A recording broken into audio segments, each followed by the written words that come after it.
और उसके बाद जो इस बहस के लिए सबसे ज़रूरी चीज़ है कि आप और हम और इंटरनेट पर देख रहे लाखों करोड़ों लोग, उनके सवाल जवाब होंगे। तो आप लोग जो यहाँ मौजूद हैं, आपके हम कुछ सवाल लेने की कोशिश करेंगे। 30 मिनट का वक्त हमने उसके लिए तय कर रखा है। इस तरह से ये 2 घंटे की बहस पूरी होगी। 2-3 बुनियादी बातें हैं जिनका हमें ध्यान रखना है। किसी भी किस्म की नारेबाजी में हमें शरीक नहीं होना है। ये हल्ला गुल्ला नहीं है, क्योंकि पूरी दुनिया देख रही है, तो एक नज़ीर कायम करनी है, एक उदाहरण लोगों के सामने रखना है कि पढ़े लिखे लोग इत्तेफाकी और नाइत्तेफाकी रखते हुए भी, एक दूसरे से सहमति और असहमति रखते हुए भी बात कह सकते हैं। यहाँ पर मेरे JNU के प्रोफेसर बैठे हैं, पुरुषोत्तम अग्रवाल जी, जिन्होंने हमें क्लास में सिखाया है कि सहमति का साहस और असहमति का विवेक, और इसका ठीक उलट भी, ये बड़ा ज़रूरी है। दूसरी बात, ये किसी एक धर्म के बारे में बहस नहीं है, ये बात सबको स्पष्ट होनी चाहिए। किसी धर्म को महान बताने या किसी धर्म को कमतर बताने की ये बहस नहीं है। तो यदि कोई इस उम्मीद से देख रहा है या यहाँ आया है, तो मैं आपको आश्वस्त करना चाहता हूं कि आपको नाउम्मीदी हाथ लगेगी। इस बहस में बहुत ज़्यादा धार्मिक प्रतीकों के इस्तेमाल को लेकर भी ये दोनों लोग जो अभी आपको गंभीर दिख रहे हैं, भले लोग हैं, कल शाम को चाय पर मिले थे, बहुत हंसी मजाक भी इनके बीच हुआ था, और गलबैयाँ डालते हुए एक तस्वीर भी हुई थी। ये इस बात का प्रमाण है कि इंटरनेट पर जो हल्ला मचा हुआ है उसके मुकाबले ये दोनों लोग बहुत ही अच्छे शांत ढंग से बहस के लिए राजी हो गए हैं।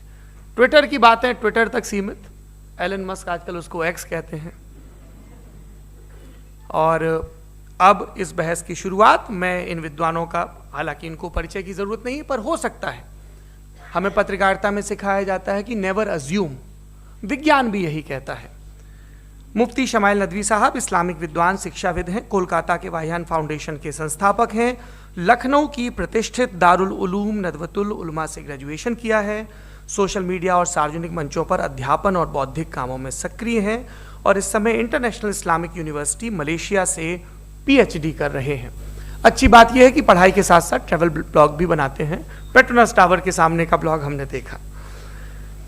हमारे साथ जावेद अख्तर साहब हैं। जावेद अख्तर साहब कवि हैं, शायर हैं, गद्य भी लिखते हैं, फिल्मों के लिए संवाद लिखे हैं, गीत लिखे हैं। इससे इतर ये वैज्ञानिक सोच को लेकर या अपने डिक्लेयर्ड एथिज्म को लेकर भी मुखर रहते हैं और अपने तहीं रैशनैलिटी की बात करते हैं। देवियों और सज्जनों, डज गॉड एग्जिस्ट? इस सवाल का जवाब सब अपने अपने तहीं खोजने की कोशिश कर रहे हैं। कोई इसको गॉड डैम पार्टिकल की खोज बताता है, कोई गॉड पार्टिकल की खोज बताता है, कोई हिग्स बोसान की खोज बताता है, कोई ये सवाल जवाब तलाशने की कोशिश करता है कि मास एग्जिस्टेंस में आखिर आया कैसे, हुआ क्या था, सृष्टि के पहले, समय के पहले क्या था, और कोई ये कहता है कि ये सारी खोजें जिस मस्तिष्क में हो रही हैं प्रकृति के क्रम में, वो कैसे विकसित हुआ। मैं उम्मीद करता हूँ कि हम आज इन बुनियादी सवालों के कुछ जवाब हासिल करने में कामयाब हों। मैं सबसे पहले मंच पर आमंत्रित कर रहा हूँ मुफ्ती शमाइल नदवी साहब को। आइए सर जी।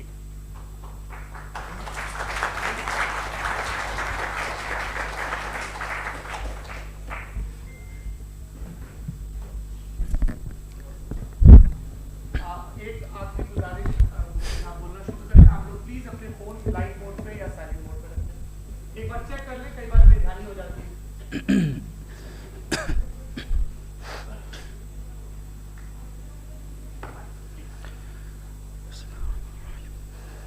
तमाम तारीफ़ें उस क्रिएटर के लिए जिसने इस यूनिवर्स को एक मकसद के तहत पैदा किया है।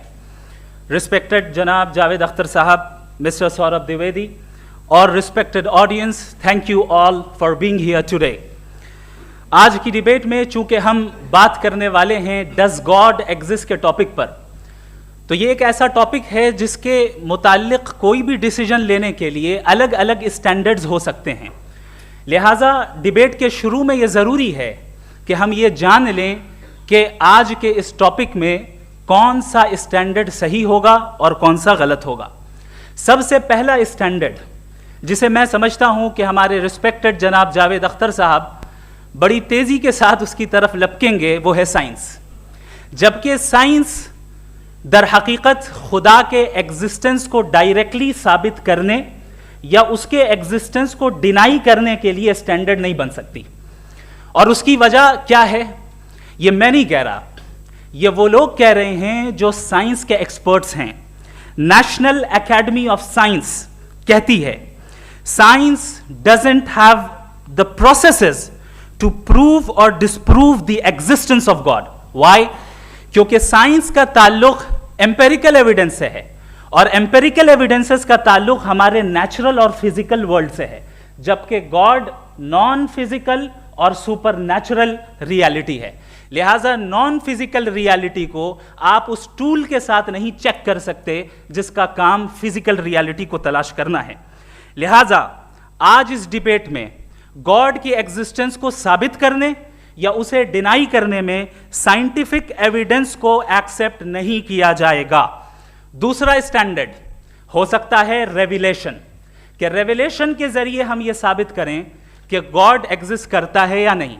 लेकिन यह स्टैंडर्ड भी आज इररेलेवेंट है। क्यों? क्योंकि रेविलेशन मेरे नजदीक सोर्स ऑफ नॉलेज है, वैलिड सोर्स ऑफ नॉलेज है, लेकिन हमारे जावेद अख्तर साहब के नजदीक ये वैलिड सोर्स ऑफ नॉलेज नहीं है।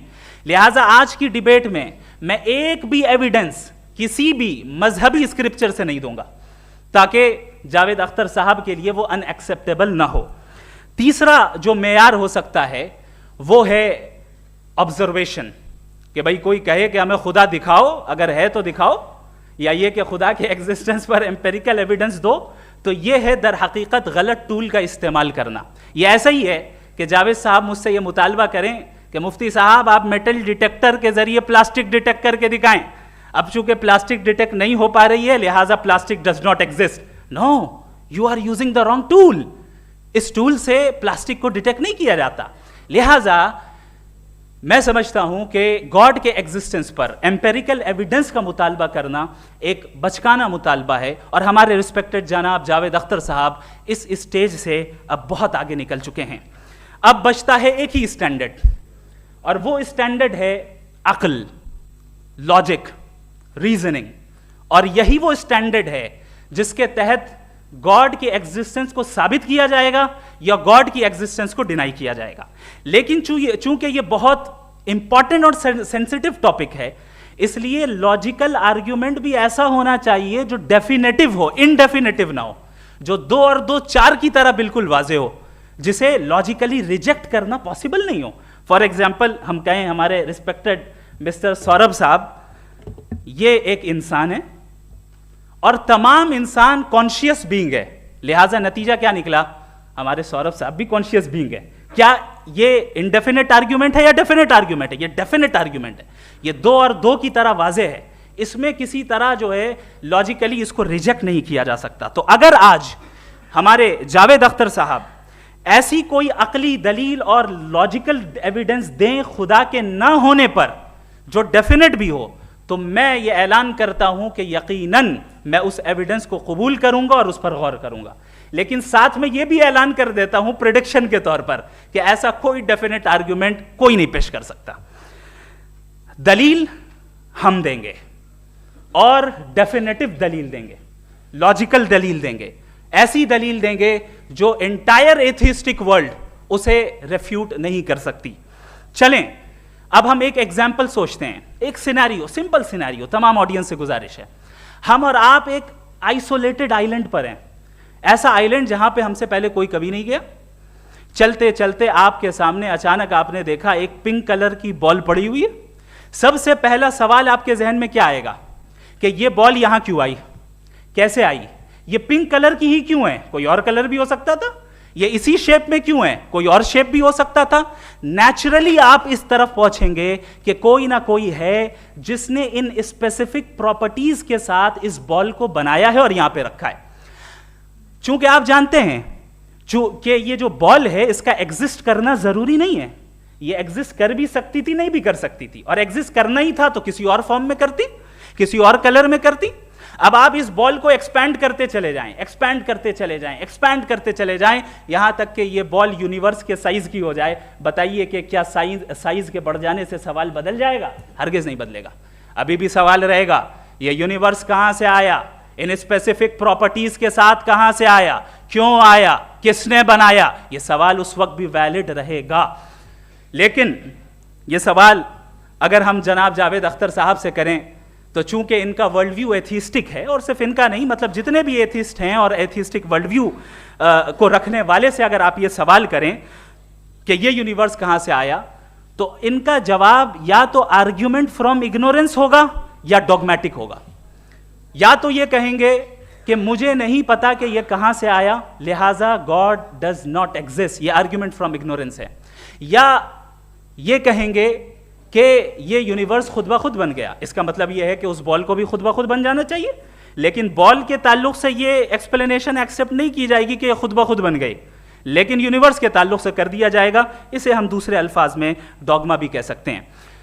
दूसरी चीज, हमारे जावेद अख्तर साहब जरूर गॉड ऑफ गैप्स की मिसाल भी जरूर देंगे, और मिसाल देंगे कि पहले ज़माने में बिजलियां कड़कती थी तो लोगों ने किसी एक खुदा की तरफ, और बारिश होती थी तो दूसरे खुदा की तरफ मंसूब कर दिया, उनके पास दलील नहीं थी।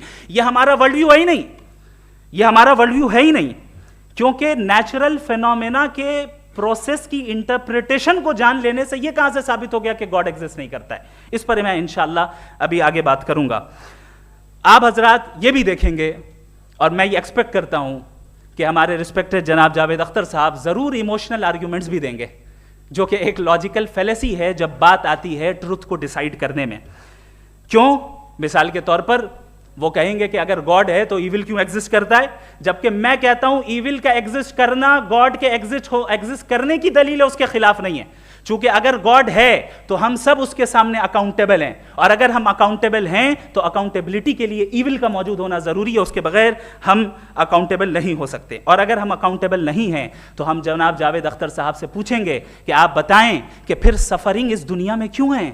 अगर खुदा नहीं है तो सफरिंग क्यों है? और उन लोगों के जज्बे का क्या जिनके अंदर सफरिंग के बाद इंतकाम लेने का जज्बा पाया जाता है और वो इस दुनिया से ऐसे ही चले गए, क्या उनकी सारी तकलीफें बेकार चली जाएंगी?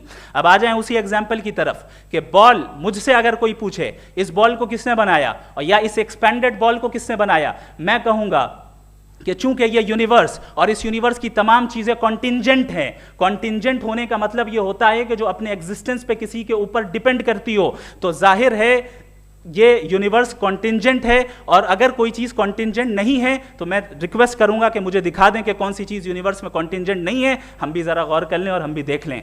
और जब कॉन्टिंजेंट चीजें मौजूद हैं तो फिलोसोफर्स की इस्तिलाह के मुताबिक, हम उस टर्मिनोलॉजी के मुताबिक हम उस जगह तक पहुंचते हैं और उस हस्ती तक पहुंचते हैं जिसे नेसेसरी बीइंग कहा जाता है, कि ये वो नेसेसरी बीइंग है जिसका मौजूद ना होना नामुमकिन हो। क्योंकि अगर ये मौजूद ना हो तो सारी चीजें एग्जिस्टेंस में आएंगी ही नहीं, और ये सारी कॉन्टिंजेंट चीजें उसी के ऊपर डिपेंड करती हैं। अब अगर आप ये सवाल करते हैं कि फिर उस हस्ती को किसने बनाया, फिर उसका कॉज क्या है, फिर उसका कॉज क्या है, फिर उसका कॉज क्या है, और एंडलेसली चले जाएं, इसे हम कहते हैं इन्फिनिट रीग्रेस ऑफ कॉजेस, जो कि लॉजिकल फेलेसी है। कॉन्सेप्चुअली इन्फिनिटी पॉसिबल है। मिसाल के तौर पे न्यूमेरिकल्स 1 2 3 गिनते चले जाएं, इन्फिनिट नंबर्स हैं। मैं कॉन्सेप्चुअली बात नहीं कर रहा, प्रैक्टिकली रियलिटी में साबित करके दिखाएं कि infinite regress of causes possible हैं या नहीं। अगर पॉसिबल हैं तो हम मान लेंगे, मिसाल दे दें, और पॉसिबल नहीं है तो एक ही ऑप्शन बचता है जिसे हम कहते हैं नेसेसरी बीइंग। ऐसी नेसेसरी बीइंग जो इंडिपेंडेंट है, क्योंकि अगर वो डिपेंडेंट हुई तो वो नेसेसरी नहीं रहेगी। ऐसी इंडिपेंडेंट बीइंग जो इटर्नल है, अगर वो इटर्नल नहीं होगी, उसकी बिगिनिंग होगी तो वो खुद कॉन्टिंजेंट है। ऐसी बीइंग जो पावरफुल है, क्योंकि कॉन्टिंजेंट को एक्चुअलाइज करने के लिए पावर चाहिए। ऐसी बीइंग जो इंटेलिजेंट है और नॉलेजेबल है, क्योंकि ये यूनिवर्स स्पेसिफिक फॉर्म और स्पेसिफिक लॉज ऑफ नेचर के तहत प्रिसाइजली चल रहा है। थैंक यू मुफ्ती साहब। मैं इन दलीलों के बाद जावेद अख्तर साहब से गुजारिश करूंगा, आप बैठ के बोलना चाहेंगे? जी।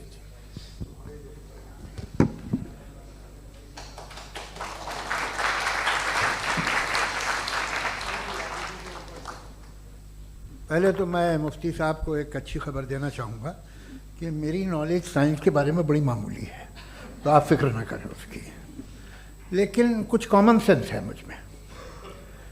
देखिए, ये खुदा का तस्वुर कोई नया तस्वुर नहीं है, ये सदियों से रहा है।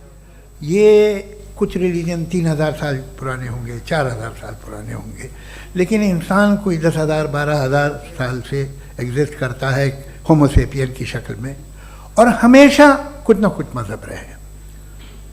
ये मज़हब जाहिलों के नहीं थे, ये मज़हब एक ऐसी ग्रीक सोसाइटी के थे जहाँ बड़े बड़े फिलोसफर्स पैदा हुए। ये मज़हब इजिप्शियंस के थे जिन्होंने पिरामिड्स बनाए थे। ये रोमन्स के थे कि जिनका आर्किटेक्चर और सेनेट यानी पहली बुनियाद डेमोक्रेसी की लिमिटेड थी मगर डेमोक्रेसी थी, ये उन लोगों ने किए थे। तो इनका जो जुपिटर था, रा था, ज़्यूस था, उन्हें उस पर इतना ही एतमाद था जितना आज किसी मजहबी आदमी को अपने खुदा पे होगा। क्रिश्चियनिटी आने से पहले यूरोप में एक मज़हब था जर्मेनिक रिलीजन। उसका एक खुदा था, उसकी एक बीवी थी, उसके 2 बेटे थे, एक बेटी थी। फिर जर्मनी में जब यूरोप में क्रिश्चियनिटी आई तो वो खुदा, उसकी बीवी और पूरे ख़ानदान चला गया। तो हमने अगर हम हिस्ट्री देखें तो खुदा जो हैं वो ज़्यादातर फ़नी है, वो हमेशा रहे नहीं। और वो जो लोग इन्हें मानते थे उनको आप कहें वो तो जाहिल थे, उन्हें तो कुछ पता ही नहीं था, ऐसा नहीं है। वो अपने वक्त में बड़े काबिल लोग थे और अपने वक्त में उन्होंने बड़े बड़े काम किए हैं, फिलोसफर्स थे, साइंटिस्ट थे, लेकिन उनका मज़हब कहाँ गया, उनके खुदा कहाँ गए? आज जो खुदा हैं दुनिया में लोग उन्हें मानते हैं। आपको क्या मालूम कि कितने बरसों के बाद क्या होने वाला है? हम यूरोप में देखते हैं तो चर्च खाली हैं। तो वक्त के साथ चीज़ें बदलती हैं। जहाँ तक इसका ताल्लुक़ है मज़हबों का, हर मज़हब आपसे एक चीज़ मांगता है, फेथ। ये फेथ क्या चीज़ होती है? What is the difference between faith and belief? ये तो बहुत ही अहमखाना बात होगी कि कोई आदमी कहे साहब अगर खुदा है तो मुझे दिखाइए। ये तो जाहिलाना बात हुई। मैंने तो नॉर्थ पोल नहीं देखा है, मगर मैं मानता हूँ कि नॉर्थ पोल है। मैं क्यों मानता हूँ? इसलिए कि अगर ये दुनिया राउंड है तो उसका कोई टॉप होगा। कुछ लोग हैं जो वहाँ गए भी हैं, कॉमन सेंस कहता है कि ऐसा होगा, सबूत है, गवाह है, रीज़न है। तो ये मेरा फेथ नहीं है। तो फेथ में और बिलीफ में डिफरेंस क्या है? जो मजहब मांगता है आपसे, हर मजहब फेथ मांगता है। फेथ का मतलब ये है कि ना कोई गवाह हो, ना कोई सबूत हो, ना कोई रैशनल हो, ना कोई लॉजिक हो, ना कोई प्रूफ हो, मगर तुम एक बात को मानो। ये है फेथ। वरना बिलीफ होता। अगर इसमें कुछ भी सबूत होते, गवाह होते, तो फिर इसे आप बिलीफ कहते। जैसे मेरा बिलीफ है कि नॉर्थ पोल है, मेरा फेथ थोड़ी है। फेथ इन तमाम शर्तों को रद्द करता है। तो फिर स्टुपिडिटी क्या है? अगर मैं एक बात ऐसी मानूं जिसकी ना कोई लॉजिक है, ना कोई रैशनल है, ना कोई प्रूफ है, ना कोई गवाह है, ना कोई सबूत है, और मैं उसे मानूं, तो ये स्टुपिडिटी हुई। इसे ही भाई कल को मैं यकीन कर लूँ कि एलॉन मस्क जो है मेरा भाई है, तो मुझे इंतहाई खुशी होगी, सुकून भी बहुत मिलेगा मुझे। लेकिन और कहे भाई क्यों मानते हो, क्या सबूत है भाई, वो तो अमेरिकन है और तुम तो इंडियन हो, वो तो नस्ल लगे, तुम्हें कभी मिले भी नहीं। साहब देखिए मेरा फेथ है, इस पर बात न किया। फेथ का मतलब ही यह है कि आप प्रूव नहीं कर सकते। अगर आप प्रूव कर सकते हो तो फेथ की जरूरत ही नहीं, फिर तो आप बात करेंगे, आप कितनी बहस कर लीजिए। अल्टीमेटली दुनिया का हर मजहब फेथ पे टिका है, और फेथ का मतलब है एक ऐसा यकीन जिसका कोई सबूत, कोई गवाह, कोई रैशनल नहीं।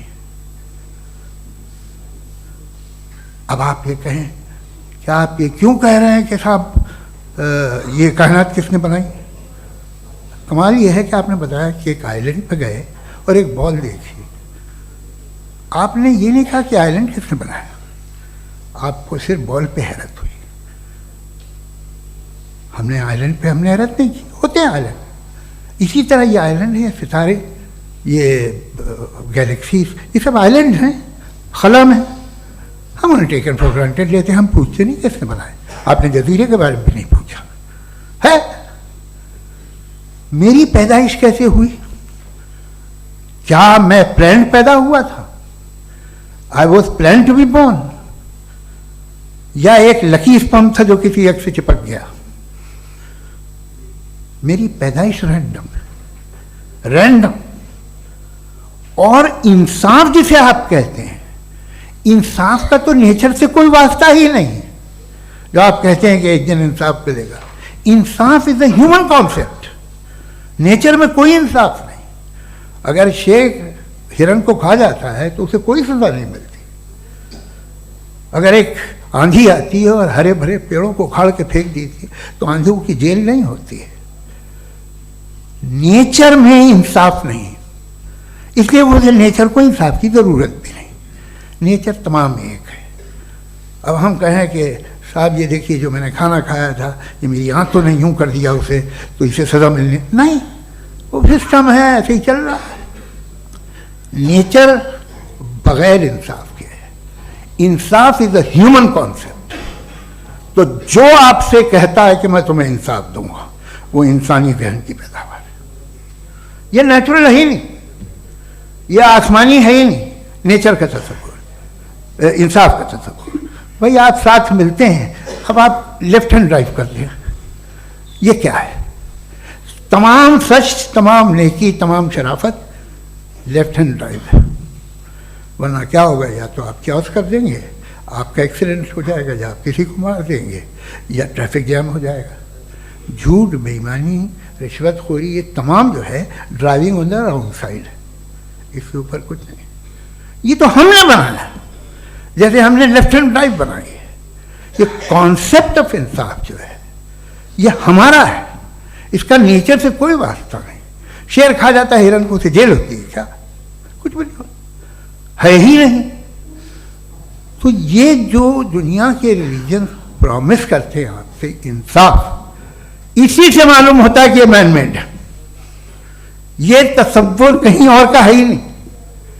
जो नेचर है, कुछ लोग कहते हैं नेचर ही खुदा है, तो नेचर में तो इंसाफ नहीं कहीं।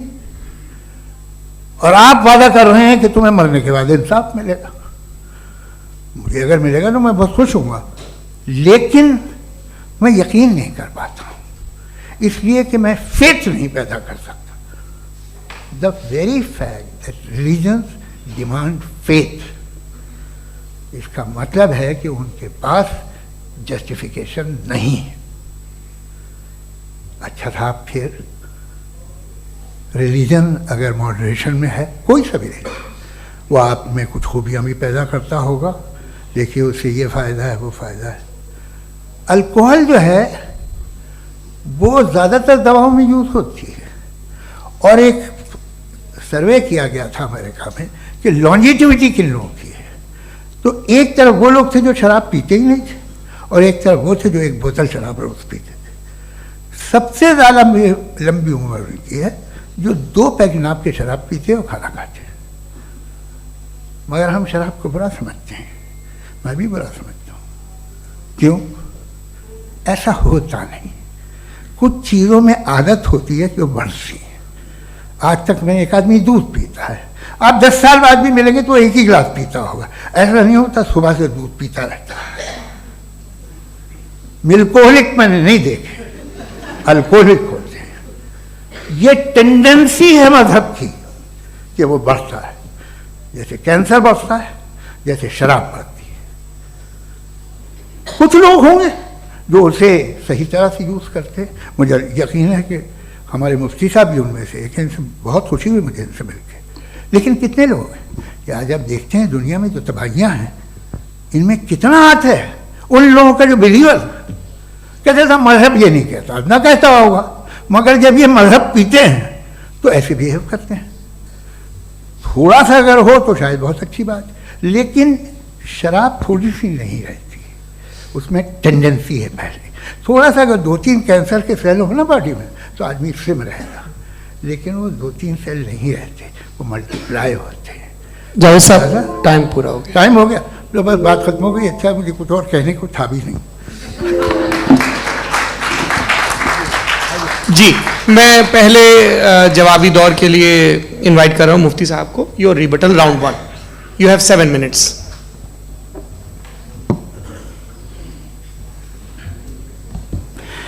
Thank you very much Javed साहब, आपकी बात को सुनकर बड़े महजूज हुए हम लोग। महजूज, do you understand?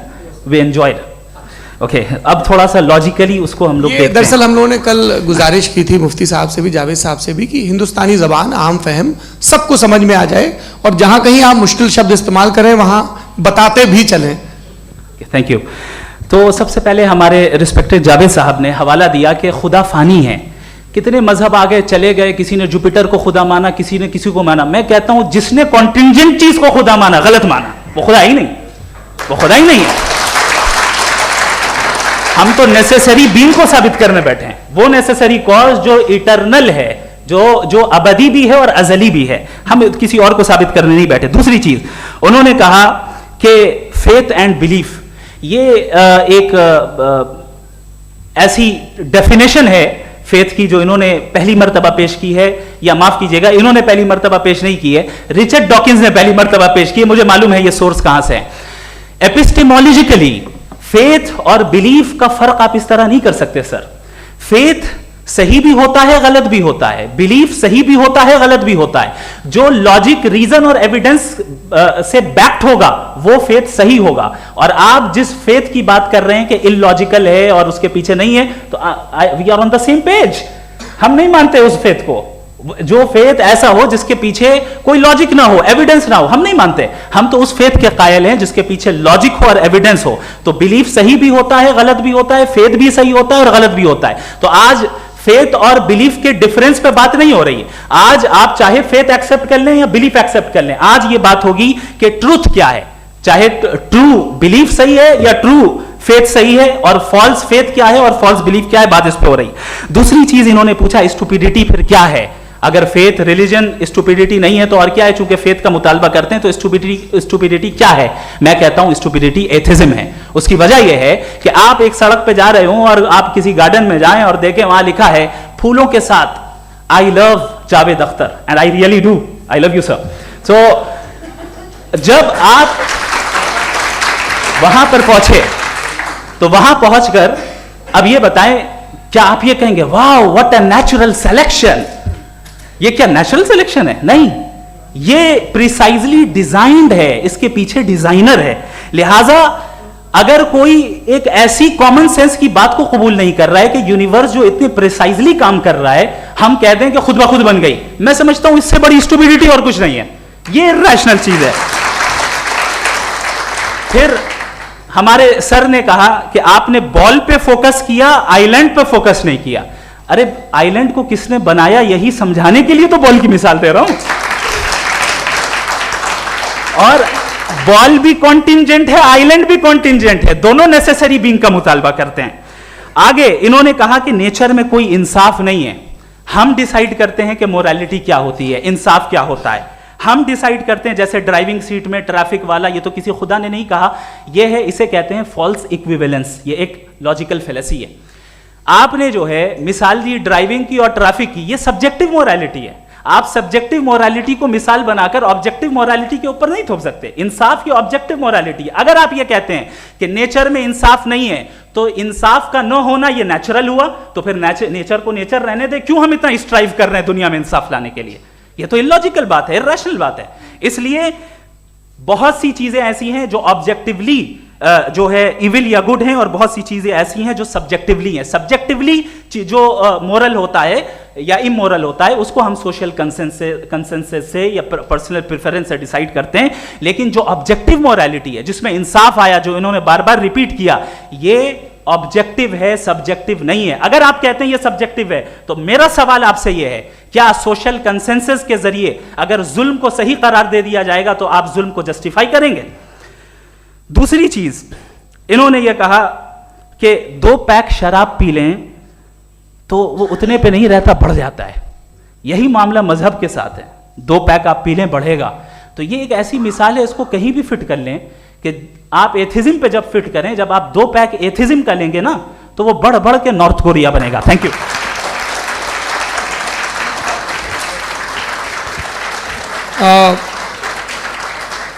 First round के रिबटल के लिए मैं जावेद साहब को इनवाइट कर रहा हूं। आपके पास 7 मिनट का वक्त है, रीसेट कर दीजिएगा प्लीज। मुझे इस बात की खुशी है कि मुफ्ती साहब ने भी मान लिया कि नेचर में कोई इंसाफ नहीं है। तो कोई भी चीज़ जो इंसान ने नहीं बनाई है उसमें इंसाफ नहीं होता है। एक बात मैं आपसे अर्ज़ करूँ, ज़रा पता लगा लीजिएगा, ये जो आप बाग में जाते हैं बेहद खूबसूरत फूल देखते हैं ना, इनमें से कोई नेचुरल नहीं है। ये सारे फूल क्रॉस करके बनाए गए हैं।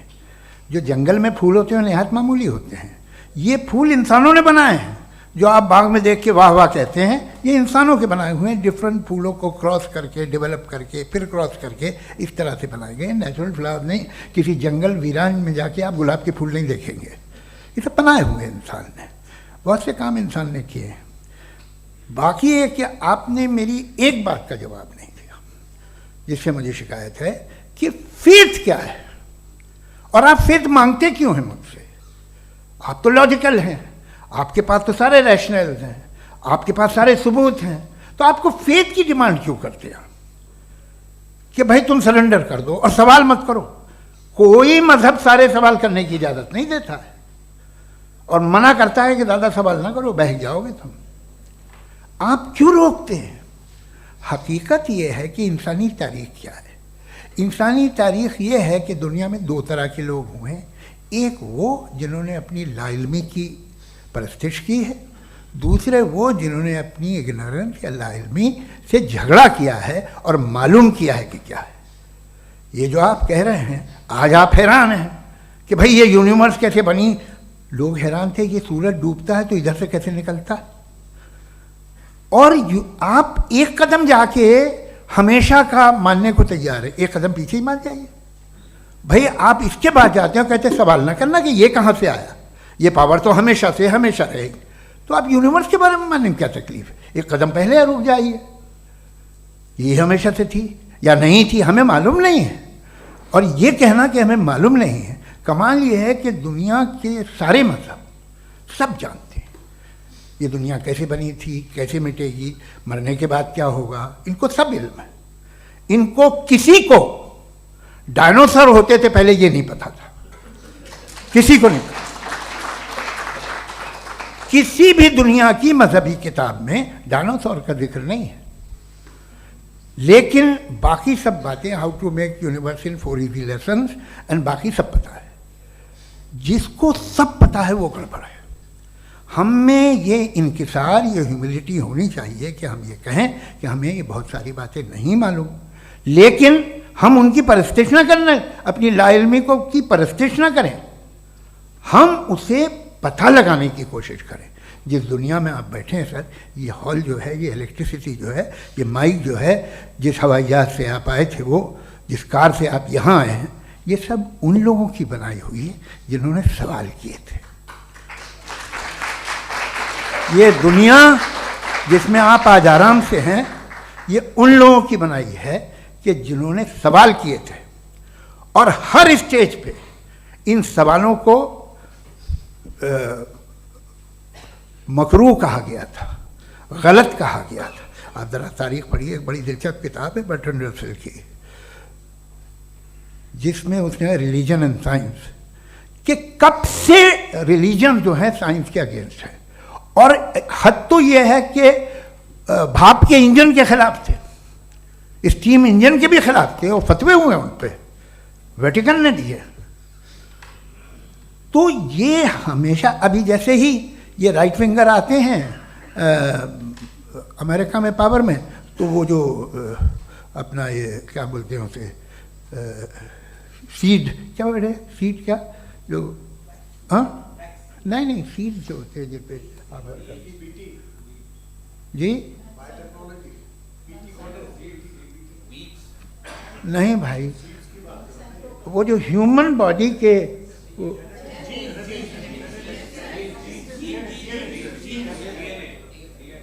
उस पर रिसर्च बंद हो जाती है, रिपब्लिकन नहीं करने देते।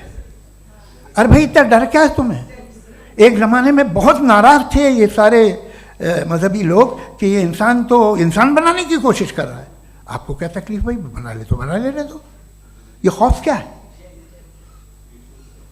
और ये सब आज जो आप कह रहे हैं नामुमकिन है, ये कैसे हुआ? मुझे एक किस्सा याद आता है।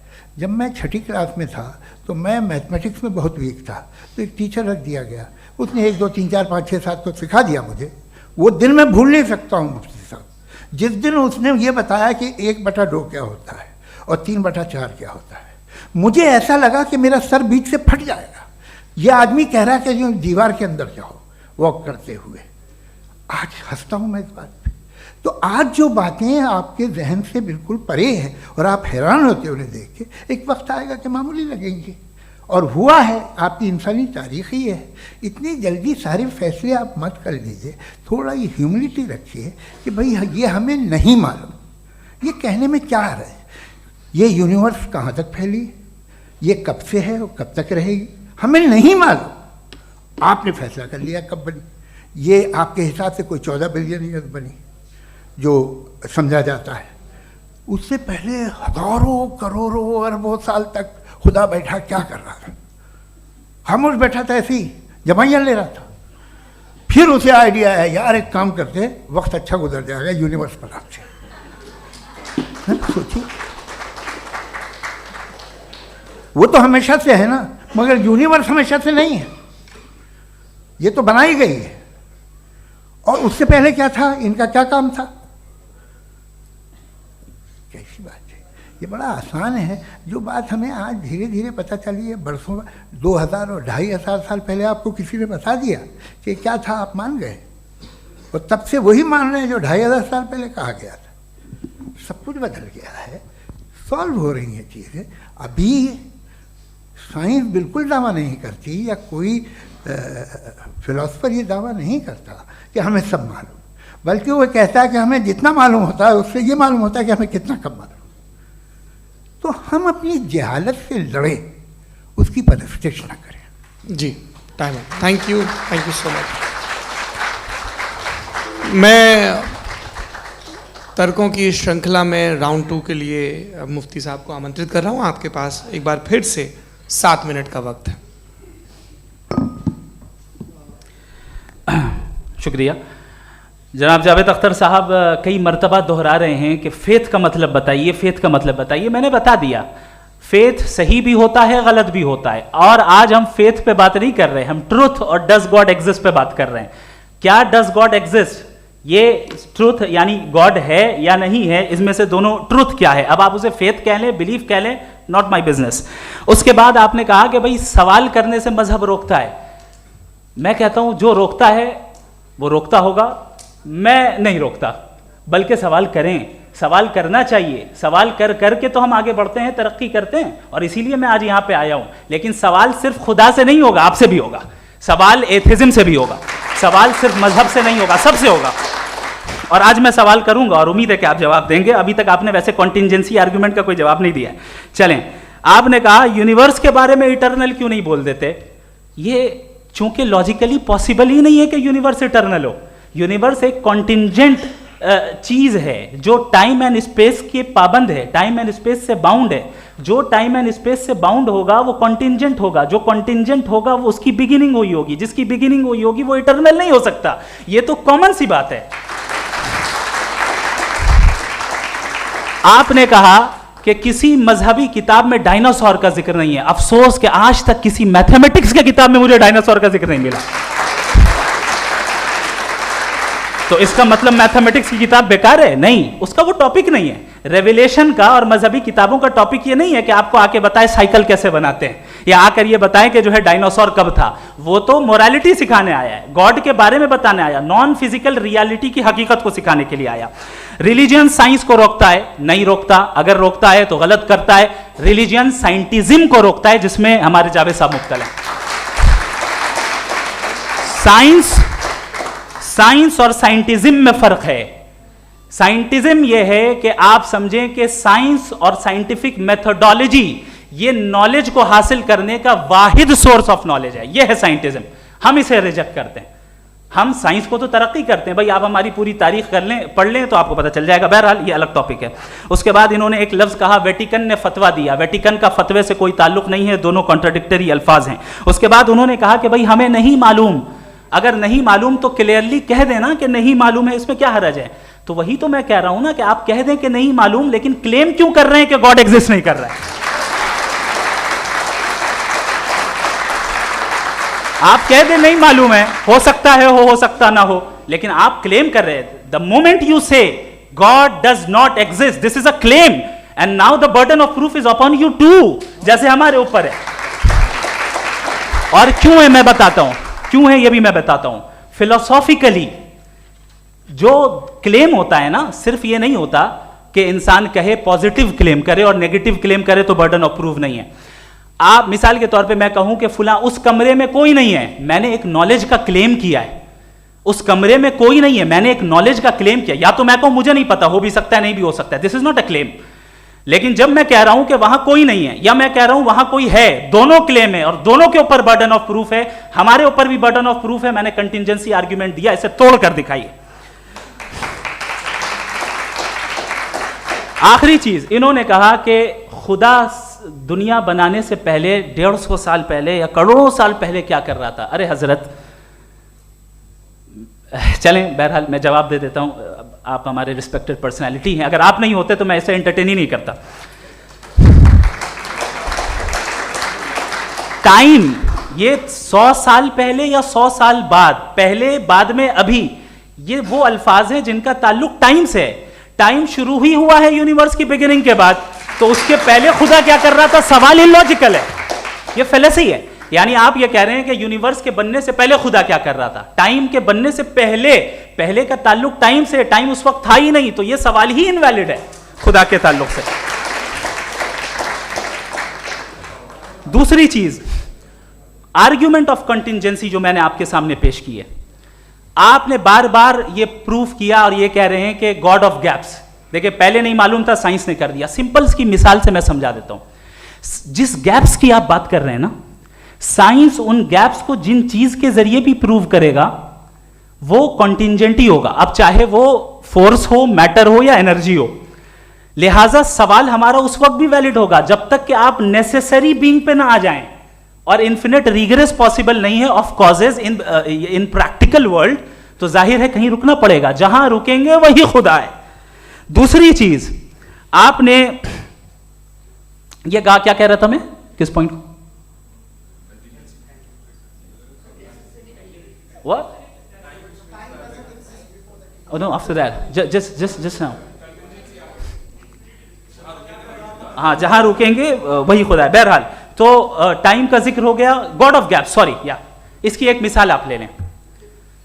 एक कार है, एक साहब ने देखा कि भाई कार जो है उसके व्हील्स कितने अच्छे लगे हुए हैं सही जगह पे, स्टीयरिंग जो है कितने अच्छे जगह पे लगी हुई है, और सीट्स कितने वेल डिजाइंड है, कितनी प्रिसाइजली ये कार काम कर रही है. तो जरूर कोई ना कोई इसे क्रिएट किया है, किसी ने क्रिएट किया है. अब जावेद साहब आए और कहे, अरे जनाब बोनेट खोलिए, इसमें इंजन है, इंजन इस कार को चला रहा है, hence prove no one has created the car. This is illogical, this is irrational. आपने इंजन के जरिए उस गैप को तो साबित किया, लेकिन क्या उससे कार की जो क्रिएशन है और उसका जो क्रिएटर है ये इम्पॉसिबल हो जाए? ऐसा पॉसिबल है? उसका सवाल खत्म हो जाए, ऐसा पॉसिबल है? नहीं. आपने गैप्स को फिल करके, कॉन्टिंजेंट चीजों से गैप्स को फिल करके हमारे ऑब्जर्वेशन को और ब्रॉड कर दिया. अब हमें और पता चल गया कि ये जो कार है इसका सिस्टम कितना ज्यादा कॉम्प्लेक्स है. पहले कम समझते थे, अब कॉम्प्लेक्सिटी और ज्यादा वाजे हो गई. अब हमें समझ में आ रहा है कि हमारी सर्टेनिटी और बढ़ गई कि जरूर इस कार को किसी ना किसी ने बनाया. यही मामला यूनिवर्स का है. साइंस हमेशा फिजिकल वर्ल्ड की चीजों को ही फिल करती जाएगी और फिजिकल चीजों से ही करती जाएगी, चूंकि एम्पेरिकल एविडेंस का ताल्लुक फिजिकल वर्ल्ड से है. आप साइंस के जरिए मेटाफिजिकल रियलिटी को कभी साबित नहीं कर सकते. ये रॉन्ग टूल का इस्तेमाल करना है. ये वही काम है कि आप मेटल डिटेक्टर से प्लास्टिक डिटेक्टर करने चलें, जो कि जाहिर है सही नहीं है. Thank you.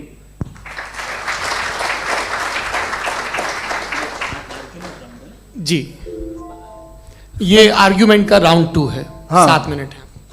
पहले तो मैं आपसे अर्ज करूं कि आपने कहा कि जब कायनात ही नहीं थी तो वक्त भी नहीं था, कुछ भी नहीं था. कैसे नहीं था? खुदा था. एक एग्जिस्टेंस तो था ना खुदा का. तो जब खुदा था तो वक्त भी होगा. ऐसा नहीं कि कुछ भी नहीं था, खुदा था. अच्छा, बाकी ये कि आपने कहा साहब आप साबित कीजिए, आपके पास भी लॉजिक है या मेरे पास भी लॉजिक है. मेरा जिम्मेदारी नहीं है साबित करना कि खुदा है.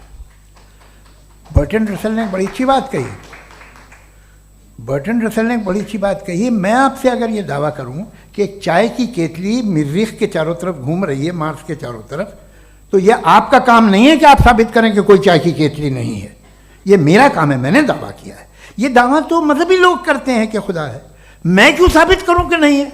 जब तक आप मुझे कन्विंस नहीं कर देंगे मैं नहीं मानूंगा। आपकी जिम्मेदारी है, मेरी जिम्मेदारी नहीं है। दोयम ये कि ये जो आप कह रहे हैं, जो गैप्स हैं, ये गैप जब जब किसी मजहब को चैलेंज करते हैं, जब ऐसा कोई बात आती है तो हंगामा हो जाता है कि जब वो चैलेंज करें किसी फेथ को। ये तमाम साइंस जो है इसे मुख्तलिफ जगहों पे मुख्तलिफ वक्तों में मज़हब ने रोकने की कोशिश की है। ये किताब है religion and science, Burton Russell की, पढ़िएगा, अच्छी लगेगी आपको। तारीख़ ही है साइंस, मज़हब की साइंस से उसका यही रिश्ता है। अच्छा, अब ये हम सोचें कि बहरहाल ये वजूद जो है मज़हब और ये बिलीव इन गॉड इंसान को बेहतर बना देता है, तो एक काम कीजिए, हिंदुस्तान वर्ल्ड का नक्शा लीजिए और मार्क कीजिए कि रिलीजन कहाँ कहाँ ज़्यादा है, कहाँ कहाँ, चाहे वो लैटिन अमेरिका हो या मिडल ईस्ट हो या फार ईस्ट हो या हिंदुस्तान के वो इलाके जहाँ मजहबियत ज़्यादा है। रख दीजिए नक्शा अलग।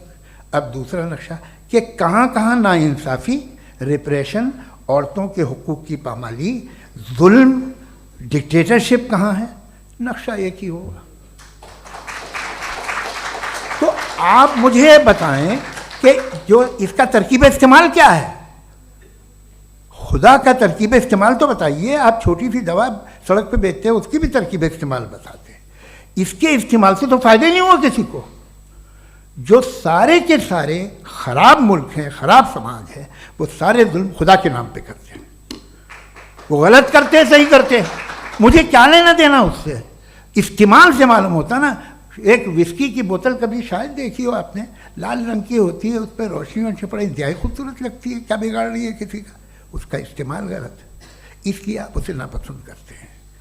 इसका इस्तेमाल गलत है, इस तसव्वुर का इस्तेमाल ही गलत है और हमेशा से गलत हुआ है। आप देख लीजिए, इंसानी तारीख देख लीजिए, आज देख लीजिए, हिंदुस्तान देखिए, दुनिया देख लीजिए, क्या हो रहा है। इसे कैसे इस्तेमाल कर रहे हैं फेथ वाले लोग? क्या फेयर हैं, जस्ट हैं, जो अपने खुदाओं पे यकीन रखते हैं? वो किस तरह के लोग हैं?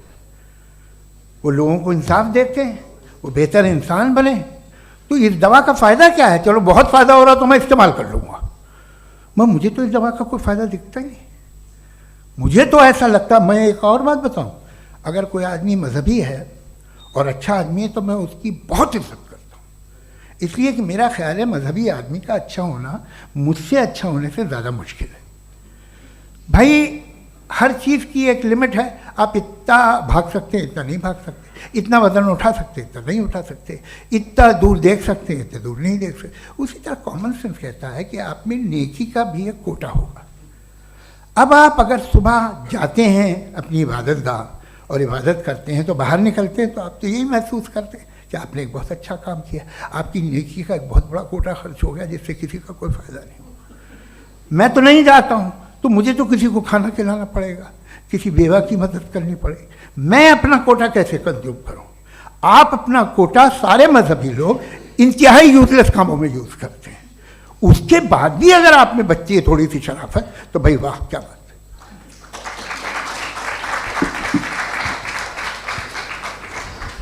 एक तो मुझे ये बात बहुत अच्छी लग रही है कि दोनों ही विद्वान समय को मानते हैं और बहुत समय से अपनी दलीलें और बाज़ दफ़ा समय से पहले अपनी तकरीरें पूरी करके अपनी अपनी कुर्सी पर बैठ रहे हैं।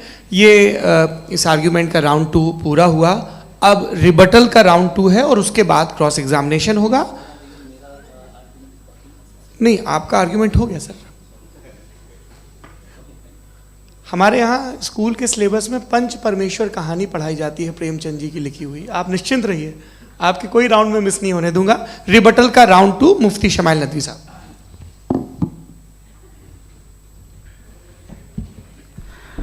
असल में जो हकीकी प्रॉब्लम है, असल प्रॉब्लम है, वो ये है कि जावेद साहब के पास कॉन्सेप्ट ऑफ गॉड क्लियर नहीं है।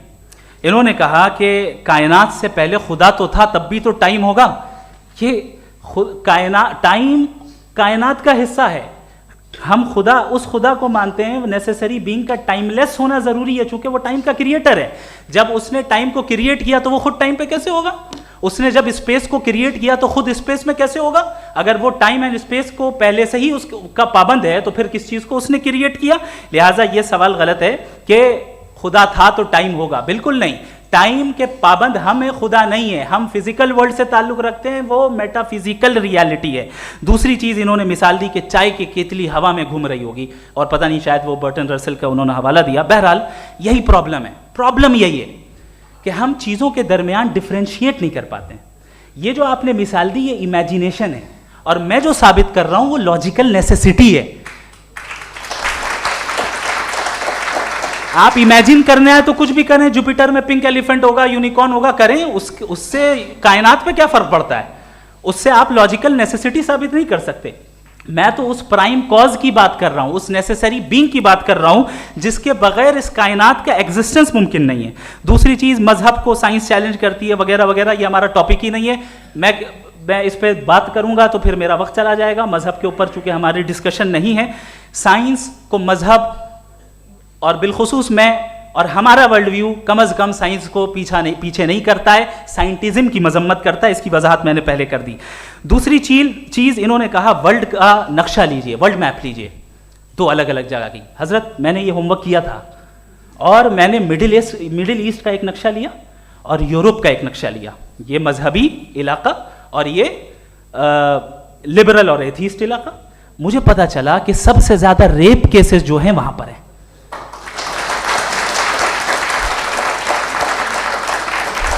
मुझे ये पता चला यूएन की रिपोर्ट के मुताबिक, मैं ये अपने घर से नहीं लेके आ रहा, कि जो वर्किंग वुमेन है यूरोपियन कंट्रीज में, उसमें 81% वुमेन सेक्सुअल हैरेसमेंट का वर्क में शुमार हो रही है। ये मिडिल ईस्ट में नहीं हो रहा है, वो मजहबी लोग हैं इसलिए नहीं हो रहा है।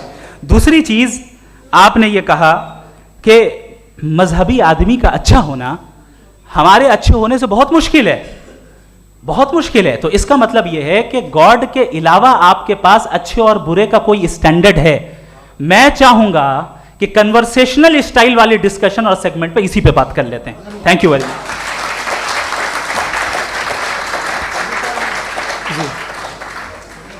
ये रिबटल का राउंड 2 है। आपके पास 5 मिनट का वक्त है, और इसके बाद क्रॉस एग्जामिनेशन शुरू करेंगे। आप चाहें तो जो इन्होंने सवाल पूछे उनके जवाब आप रिबटल में भी दे सकते हैं। जी जी, देखिए पहले तो ये बात कि ये मिसाल गलत नहीं है, गलत है। इन्होंने पहले ही हमको डिसार्म कर दिया। कह लिया अकल से मामला सॉल्व नहीं हो सकता, लॉजिक से आप पहुंच नहीं सकते। ये एक मेटाफिजिकल चीज़ है। मेटाफिजिकल अजीब सा लफ्ज़ है, ठीक से किसी को माने नहीं मालूम इसके, तो ऐसा लगता है कुछ बड़ी चीज़ है। अरे भाई क्या होता है मेटाफिजिकल, बताओ, खड़ी हो। ये एक लफ्ज़ है जो कहीं भी इस्तेमाल हो जाता है। जब आप एक बात कर रहे हैं और आप मुझसे बहस कर रहे हैं तो मुझे मेटाफिजिकल मत बताइए, आप लॉजिकली मुझे प्रूव किए। और अगर लॉजिकली आप नहीं बात करते साहब ये मेटाफिजिकल है, तो फिर हम आप बात क्या कर रहे हैं? मेरा आपका किस ज़बान में कॉन्वर्सेशन होगा? और ये कहना कि वक्त पहले नहीं था, तो फिर क्यों कहते हैं ये हमेशा से और हमेशा रहेगा? हमेशा वक्त है, तो आप कैसे कहते हैं वो हमेशा से है और हमेशा रहेगा? हमेशा का मतलब है कोई वक्त, अगर वक्त ही नहीं है तो हमेशा कैसे? बाहर वो रहेगा। अब मैं ये देखता हूँ, आपने कहा ना कि वहाँ रेप ज़्यादा होते हैं, तो हम एक बात देखते हैं कि ये दुनिया जिस पे वो कादर मुतलक है, जिसकी मर्ज़ी के बगैर पत्ता भी नहीं हिलता, ओमनीपोटेंट है, ये दुनिया चल कैसे रही है? और इस दुनिया का हाल क्या है? 45,000 बच्चे जो 10 साल की उम्र से कम थे वो गाजा में मरे। भूख से काला हांडी में बच्चे मरते हैं और डिप्थेरिया से मरते हैं। डिप्थेरिया अजीब मर्ज है, गले में जाली बनना शुरू होती है, बच्चा नीला हो जाता है, गरीब का बच्चा, इसलिए कि उपास इलाज में। ये कादर मुतलक है जो चाहे कर दे, इससे आप दुआएं मांगते हैं हमारी ये काम कर दे वो कर दे, तो इसका मतलब डे टू डे लाइफ में वो इंटरफेयर करता है और ये देख रहा है वो। अगर वो वाकई भी है फॉर डिस्कशन से, तो मैं जब दुनिया देखता हूँ तो मेरे दिल में उसके लिए कोई इज्जत नहीं पैदा होती। ये क्या कर रहे हो तुम पूरे ऑल पावरफुल हो, ओमनीपोटेंट हो, ओमनी प्रेजेंट हो। तुम तो वहाँ गाजा में रहे होगे ना, तुम हर जगह हो। तुम देख रहे थे कि बच्चे की कैसे धज्जियाँ उड़ रही, तुम देख रहे थे। और तुम चाहते हो मैं तुम्हारी परस्तिश करूँगा, तुम हो भी। अरे यार, इसके अच्छे तो हमारे चीफ प्राइम मिनिस्टर हैं, कुछ तो ख्याल करते हैं। कमाल है, आप किसकी इबादत कर रहे हैं? अगर वो है भी, ये दुनिया नाइंसाफी से, जुल्म से, जबर से, तशद्दुद से भरी हुई है। और आप ये मत कहिएगा कि वो देख रहा है और वो बताएगा एक दिन। अगर वो देख रहा है और इंटरफेयर नहीं करता तो आप दुआ क्यों मांगते? आप कहते हैं मेरा ये काम करा दे, इसके मतलब है वो दखल दे सकता है, वो आपको नौकरी दिलवा सकता है, भले दूसरे आदमी को न मिले, मगर आपका काम कर देगा चूंकि आपने दुआ मांगी है। तो जब वो आपको नौकरी दिला सकता है, लड़की की शादी कर सकता है, बेटे को ग्रीन कार्ड दिलवा सकता है, तो कम से कम ये जो मर रहे हैं बच्चे, इनको रोक दे, कुछ तो करे। मुझे तो दुनिया में, इस दुनिया का कोई मालिक है, इसका ओमनीपोटेंट कोई रूलर है, और ये दुनिया ऐसी चल रही है। मैं तो चाहूँगा कि भाई ना हो, अगर हो तो बड़ी शर्मिंदगी की बात है। शुक्रिया।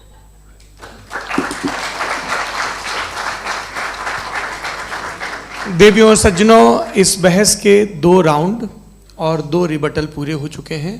अब सबसे ज़रूरी और सबसे मुश्किल राउंड शुरू हो रहा है, क्रॉस एग्जामिनेशन का। अब इन विद्वानों की सज्जनता की एक परख भी होगी, और वक्त हमने 16 मिनट का तय किया है। पहला सवाल आप पूछना चाहेंगे? जी बिल्कुल। पहले बोले भी आप आप माइक ले लीजिएगा हाथ में, ये नीचे से ऑन जी। मैं बोलता हूँ, ये डायस हटा सकते हैं क्या हम थोड़ा क्विकली? डायस पीछे कर दीजिए बस थोड़ा सा, है, ताकि ये जो दाएं बाएं लोग बैठे हैं, इसे हटा ही दीजिए। अब हम वहाँ तो जाने वाले नहीं। आराम से आराम से दोनों तरफ से हटा दीजिए।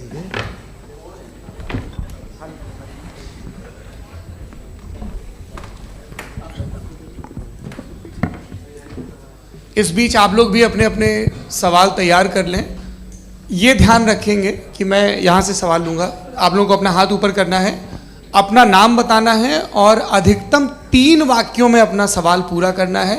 कई लोग सवाल की जगह भाषण देने लगते हैं, उससे आज बचना है। जी मुफ्ती साहब, पहला सवाल आपका, 16 मिनट हैं, हम दोनों लोगों के सवाल लेंगे। जी जी, बहुत शुक्रिया। आपकी जो अभी बात हुई बहुत अहम थी, मैं इसको चाहूँगा कि आगे डिस्कस करूँ, लेकिन चूँकि अभी ये वो सेगमेंट है क्रॉस एग्जामिनेशन, तो सबसे पहला सवाल आपसे ये है कि जो मैं इतनी देर से कॉन्टिंजेंसी आर्ग्यूमेंट आपको बता रहा था, ये अकल से ही बता रहा था हजरत, आप ये बताएं कि आप इन्फिनिट रिग्रेस ऑफ कॉजेस को पॉसिबल मानते हैं या नेसेसरी बीइंग के एग्जिस्टेंस को सही समझते हैं? चूंकि 2 ही ऑप्शन हो सकता है, आप ये बताएं। देखिए, आपको मैं ईमानदारी से बात करूं, एक तो मैं कॉन्टिजेंसी वर्ड ठीक से समझता नहीं, और इस वक्त भी जो आपने अंग्रेज़ी के अल्फाज इस्तेमाल किए वो ज़रा थोड़े से मुझे डिफ़िकल्ट और कॉम्प्लिकेटेड लगे, तो आप ज़रा सिंपल ज़बान में सवाल कर सकते हैं? बिल्कुल कर सकता हूँ जी। यूनिवर्स की हर चीज़ कॉन्टिंजेंट होने का मतलब ये है कि वो अपने एग्जिस्टेंस में किसी के ऊपर डिपेंडेड है। जो भी चीज़ डिपेंडेड होगी वो चीज़ इंडिपेंडेंट नहीं हो सकती, तो उसका कोई ना कोई कॉज होगा। तो अब आप क्या समझते हैं कि ये इन्फिनिट रिग्रेस है, यानी कॉज पर कॉज, कॉज पर कॉज, कॉज पर कॉज, और कभी कोई यानी ये एंडलेसली चलता रहा? क्योंकि अगर ऐसा होगा तो हम तो एग्जिस्टेंस में आते ही नहीं। लॉजिकली ये मुत्तफक अलैह चीज़ है, मुत्तफक अलैह, अग्रीड अपॉन। ओके, इस पे हमने एग्री किया था कि मुश्किल शब्द आएगा तो अर्थ बताना पड़ेगा। तो इन्फिनिट रिग्रेस तो पॉसिबल नहीं है, तो कहीं ना कहीं आपको रुकना पड़ेगा ऐसे नेसेसरी बीइंग पर। नहीं, कोई ज़रूरत नहीं रुकने की। किसने कहा आप रुकना पड़ेगा? आप रुकते हैं खुदा पे, आप नहीं रुकते। आप कहते हैं वो हमेशा से, जब उस वक्त से जब वक्त नहीं था। आप कहाँ रुकते हैं कि अब हुआ था वो? आप नहीं कहते। हम क्यों नहीं मान सकते कि यूनिवर्स जो है और बल्कि मल्टीवर्सेस जो है वो हमेशा से हैं, वो बनती है, बिगड़ती है। एक हमारे यहाँ एक चीज़ है ब्लैक होल, वो समेट लेता है वापस, फिर ब्लास्ट होता है, फिर फैल जाता है, और इसमें हमारी तो खैर कोई औकात ही नहीं है। इंसान की एक छोटे से ज़र्रे पे हम 50-60 साल की उम्र रखते हैं, जो करोड़ों अरबों साल की कायनात है उसमें, और पैदा भी नहायत ही बेहुदा वजह से हुए थे। तो इसमें ये सोचना कि इसकी वजूहात और ये क्यों है, ये डिपेंडेंट है, ये हम देख रहे हैं। क्या मालूम, आप सोचिए कि ये जो फैल रही है कायनात, ये कहाँ फैल रही है, ये कहाँ जा रही है, और ये फैल क्यों रही है? अरे बना ली थी तुमने, रुको भैया, काफ़ी है। ये फैल क्यों रही है? ये और कौन सी कायनात जिसे मैं दूरबीन से देखता हूँ तो 2 बिलियन लाइट ईयर पे है, उससे मेरा कोई वास्ता ही नहीं है। 2 बिलियन ईयर यानी अगर मैं 80,000 माइल्स पर सेकेंड से चलूँ तो 20 करोड़ साल में वहाँ पहुँच जाऊँगा। इसकी ज़रूरत क्या थी? ये दुनिया, ये कायनात तो इंसान अशरफुल मखलूक़ात के लिए बनाई गई ना। तो ये सब ये टर्म समझ में नहीं आया। इसमें कोई ख़ास समझने वाली बात थी भी नहीं। ये जो अल्टीमेट कहा यह जाता है कि ये जो पूरी यूनिवर्स है, ये जो दुनिया है, ये इंसान के लिए बनाई गई। अच्छा, ये सब इंसान के लिए। क्यों साहब, सही है ना? बिल्कुल, लेकिन इसका ये मतलब नहीं कि किसी चीज के पीछे रीजन आपको नहीं पता तो रीजन नहीं है, इसे कहते हैं नहीं, मुझे नहीं पता, लेकिन मेरी जिम्मेदारी नहीं है। वो बिल्कुल सही कहा था उसने, बर्टन रसल ने। आपने उसे मजाक में टाल दिया कि भाई आप एक दावा कर रहे हैं, मैं क्यों कहूं कि ये गलत है दावा? आप प्रूफ कीजिए, मेरे पे जिम्मेदारी ही नहीं है, मैंने थोड़ी कहा है। आप प्रूफ कीजिए कि ये सही है। आप आर्ग्यूमेंट ऑफ कंटिंजेंसी का जवाब ही नहीं दे रहे हैं। सवाल पूछना चाहेंगे? आप सवाल पूछना चाहेंगे मुफ्ती साहब से? क्योंकि ये क्रॉस एग्जामिनेशन का दौर है। आप जैसे पहले बोल रहे थे फेथ को लेके कुछ, मैं ये पूछना चाहूँगा कि खुदा ने जो भी रेवलेशन किए हैं, एक मज़हब के नहीं बहुत से मज़हबों में किए हैं, अलग अलग रेवलेशन है। कहीं कुछ एक बातें हैं, कॉन्ट्रडिक्शन भी है आपस में, कहीं कुछ आप कर सकते हैं, कहीं कुछ नहीं कर सकते। ऐसा नहीं है कि सबकी कोड ऑफ मॉरल एक है। तो ये किस्सा क्या है?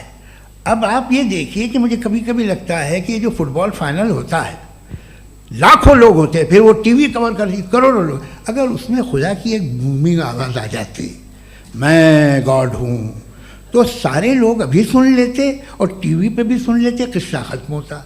ये इतनी राजदारी क्या है कि तुम सामने कुछ तो सबूत दे दो हमें सॉलिड। ये कह रहा साहब ये यूनिवर्स कैसे बनी, इससे मसला क्या हल होगा? मैं पूछूंगा आपसे खुदा कैसे बना? क्यों नहीं पूछूंगा कैसे बना? बल्कि वो तो कायनात से कहीं ज़्यादा इंटेलिजेंट है, कायनात से कहीं ज़्यादा कॉम्प्लेक्स। जी वो हमेशा से है, आप कहेंगे मैं मान लूँगा। अच्छा, दोयम वो कादिर मुतलक, यानी कादिर मुतलक का मतलब ओमनीपोटेंट, वो जो चाहे कर सकता है। आपको नौकरी दिलवा सकता है, आपकी अच्छी जगह शादी करवा सकता है, आपके पड़ोसी का मुकदमा हरवा सकता है, आपको जिता सकता है, सब काम करता है। थोड़ा सा माइक क्लोज जी। वो इस दुनिया को चला कैसे रहा है? ये दुनिया कैसे चल रही है? आपको इस पर हैरत नहीं होती? या क़यामत के बाद कभी एक जस्टिस होगा, जब ये बच्चा मर चुका होगा, जिसकी धज्जियाँ उड़ गई बम से, इसको इंसाफ मिलेगा तब? अच्छा, अब जवाब दूं? हाँ जी, मैं वही इसीलिए आप की तरफ। सबसे पहले आपने रेवलेशन और स्क्रिप्चर्स की बात की, इस पे मैं बात कर सकता हूं, लेकिन आज नहीं करूंगा चूंकि वक्त कम है। कभी और इस पे डिस्कस करेंगे, मैं तैयार हूं उस पे भी बात करने के लिए। ये अभी से राउंड 2 की भूमिका तय हो रही है। Does God exist round 2? जी, चूंकि आज गॉड के एग्जिस्टेंस पे बात है तो मैं उसी के रिलेटेड जो है आपके सवालात को एंटरटेन भी करूंगा और मैं भी पूछूंगा। आपने कहा कि आपने साबित ही नहीं किया, जबकि आर्ग्यूमेंट ऑफ कॉन्टिंजेंसी बुनियादी आर्ग्यूमेंट है। आप मुझे कॉन्टिंजेंसी का मतलब बताइए, आपका मतलब क्या? कॉन्टिंजेंसी कॉन्टिंजेंसी का मतलब यह हुआ कि हर वो वजूद जो किसी भी चीज का पाबंद है, हर वो वजूद या हर वो चीज जो अपने एग्जिस्टेंस में किसी भी चीज के पाबंद है और उससे बाउंड है, उसको उसकी ज़रूरत है, उस पर डिपेंड करती है, तो जाहिर सी बात है कि उसका कोई ना कोई कॉज होता है। ये तो अक्ल की बात है। ये आप रीजनिंग की बात करते हैं, मैं वही कर रहा हूं। दूसरी चीज आपने ये बात कही कि इतने बिलियन लाइट ईयर्स दूर है, उसका मेरा क्या लेना देना। फिर मेरे ख्याल से आपको ये नहीं कहना चाहिए I think therefore I am an atheist. आपको सोचना चाहिए, सिर्फ आप एक लिमिटेड दायरे में रहकर नहीं सोचें, बल्कि बाहर निकलकर सोचें। आपने तीसरा सवाल किया, आपने 2-3 सवाल एक साथ। ऐसी बातें ना कीजिए, कुछ लोगों को इतराज हो जाएगा आप पे कि आप कुछ भी सोचिए, ये इजाज़त आपको है नहीं, मुझे है।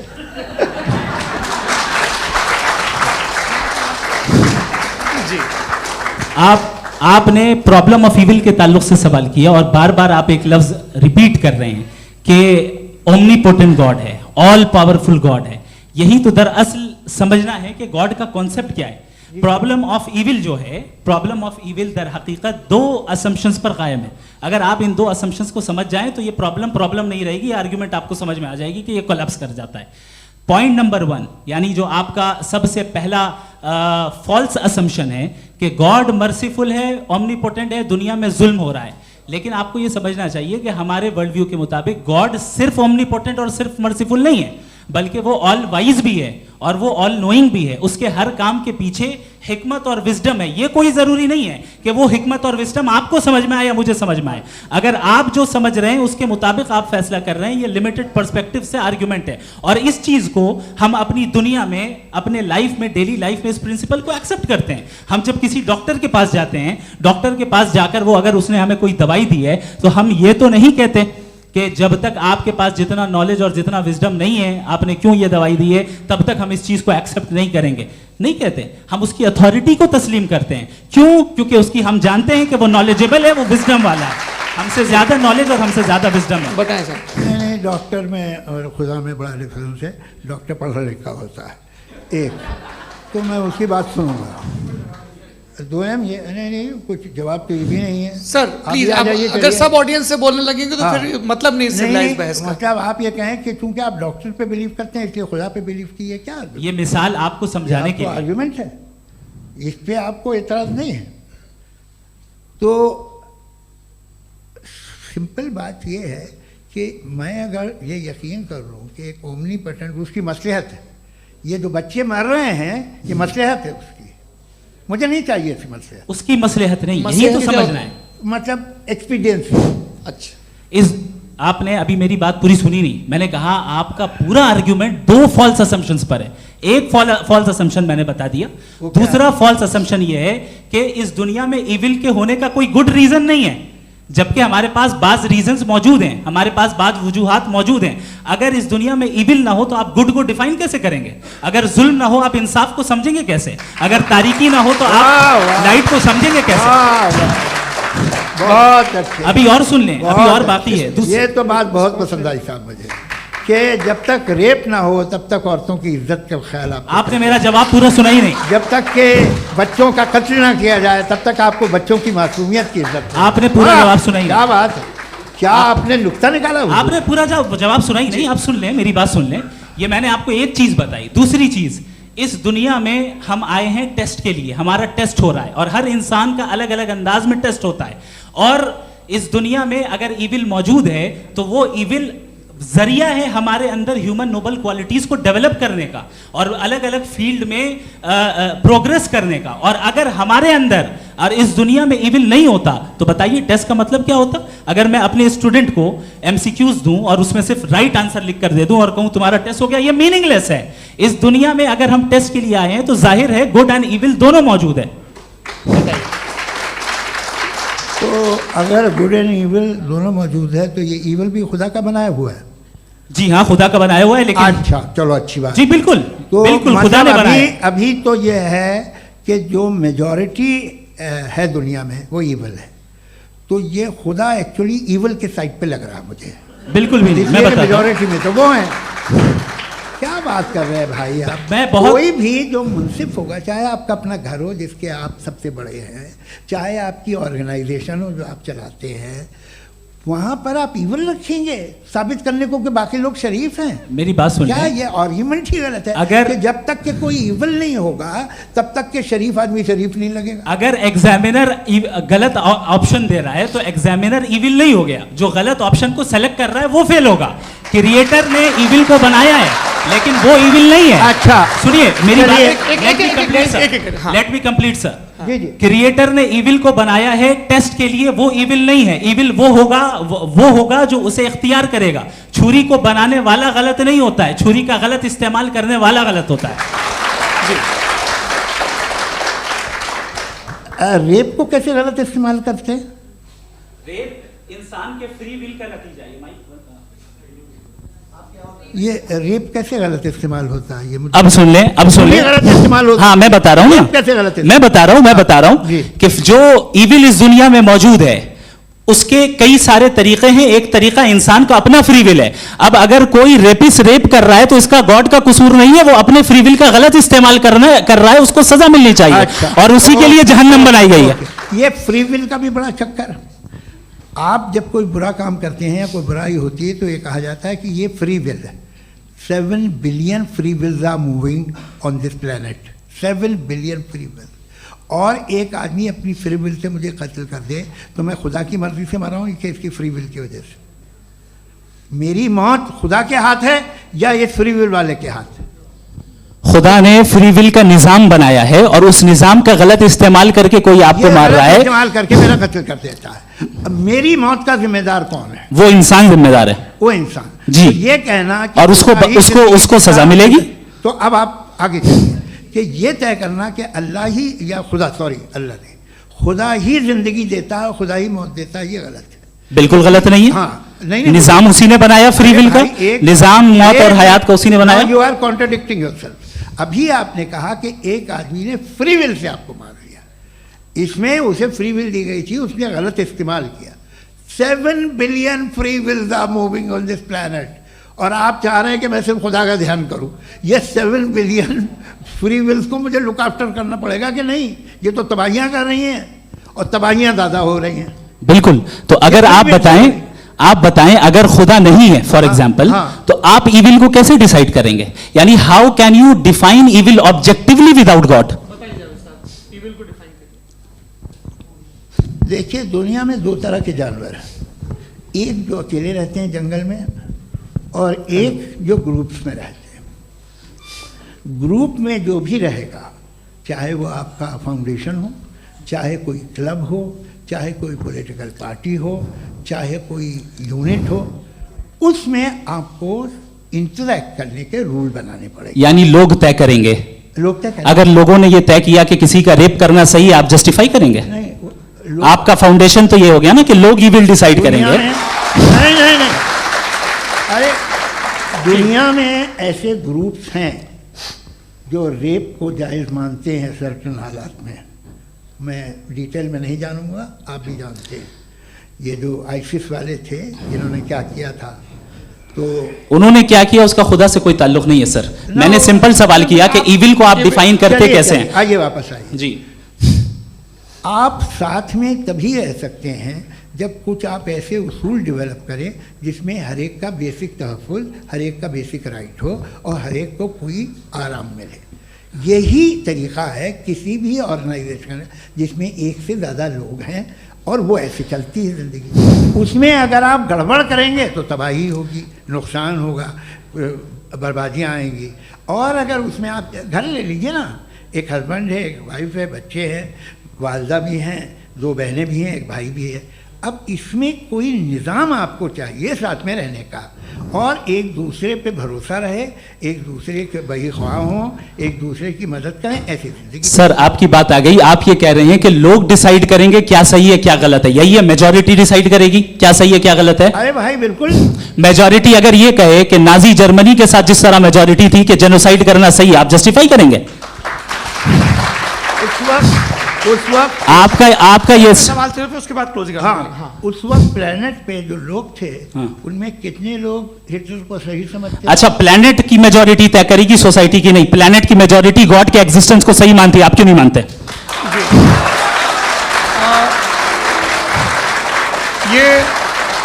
हेलो ये क्रॉस क्वेश्चन का राउंड यहाँ पर समाप्त होता है। और ये बड़ा अच्छा है कि इस तरह से फ्रेगमेंट कर दिया गया है ताकि जो मरकरी ऊपर जा रहा है नीचे जवाब दे दूं जी। प्लेनेट की ज़्यादातर मेजॉरिटी कुछ दूसरे मजहबों के खुदा को मानती है। आप उन्हें क्यों नहीं? आप तो मेजॉरिटी की बात कर रहे हैं। ये क्लोजिंग आप ये कह रहे हैं इविल और गुड को डिसाइड मेजॉरिटी करेगी। मेजॉरिटी जो कर दे वो सही हो जाएगा। क्लोजिंग इसको जैसा आप ही लोगों ने तय किया है उसी फॉर्मेट को फॉलो कर लेते हैं। हाँ भाई, मैंने तो भले लोगों पे एतबार किया और तब मॉडरेशन तय किया। जी, आपके पास 5 मिनट का वक्त है, क्लोजिंग आर्ग्यूमेंट है, उसके बाद हम ऑडियंस से क्वेश्चन आंसर लेंगे जावेद साहब की क्लोजिंग आर्ग्यूमेंट के बाद। Okay, time starts now. बहुत शुक्रिया जी। हमारा जो टॉपिक है डज गॉड एग्जिस्ट, मैं इस पे इतने एकेडमिक तैयारी करके आया था, मुझे था कि मैंने सोचा था कि कई सारे मैं आर्ग्यूमेंट्स दूंगा, लेकिन वक्त की भी किल्लत और जावेद साहब बार बार इधर उधर चले जा रहे थे तो उसको भी थोड़ा एंटरटेन करना पड़ गया। डज गॉड एग्जिस्ट पे मैं एक ही आर्ग्यूमेंट दे पाया, आर्ग्यूमेंट्स बहुत हैं और डेफिनेटिव आर्ग्यूमेंट्स हैं, और मेरे आर्ग्यूमेंट को किसी एक राउंड में भी इन्होंने एंटरटेन नहीं किया और रेफ्यूट नहीं किया, एक राउंड में भी नहीं, एक राउंड में भी नहीं, और ना ही अभी आपका क्लोजिंग आर्ग्यूमेंट आएगा, नहीं वो बता देना। Argument of contingency sir. अरे मैं आपसे कई बार कह चुका हूँ कंटीजेंसी का मतलब अब मैं कैसे समझाऊं आपको आपस में? हाँ, आप और कितने आसानी से समझाऊं मैं, मुझे तो नहीं समझ में आ रहा है। आप अपनी आर्ग्यूमेंट ऑफ कंटीजेंसी उर्दू में बोल सकते हैं।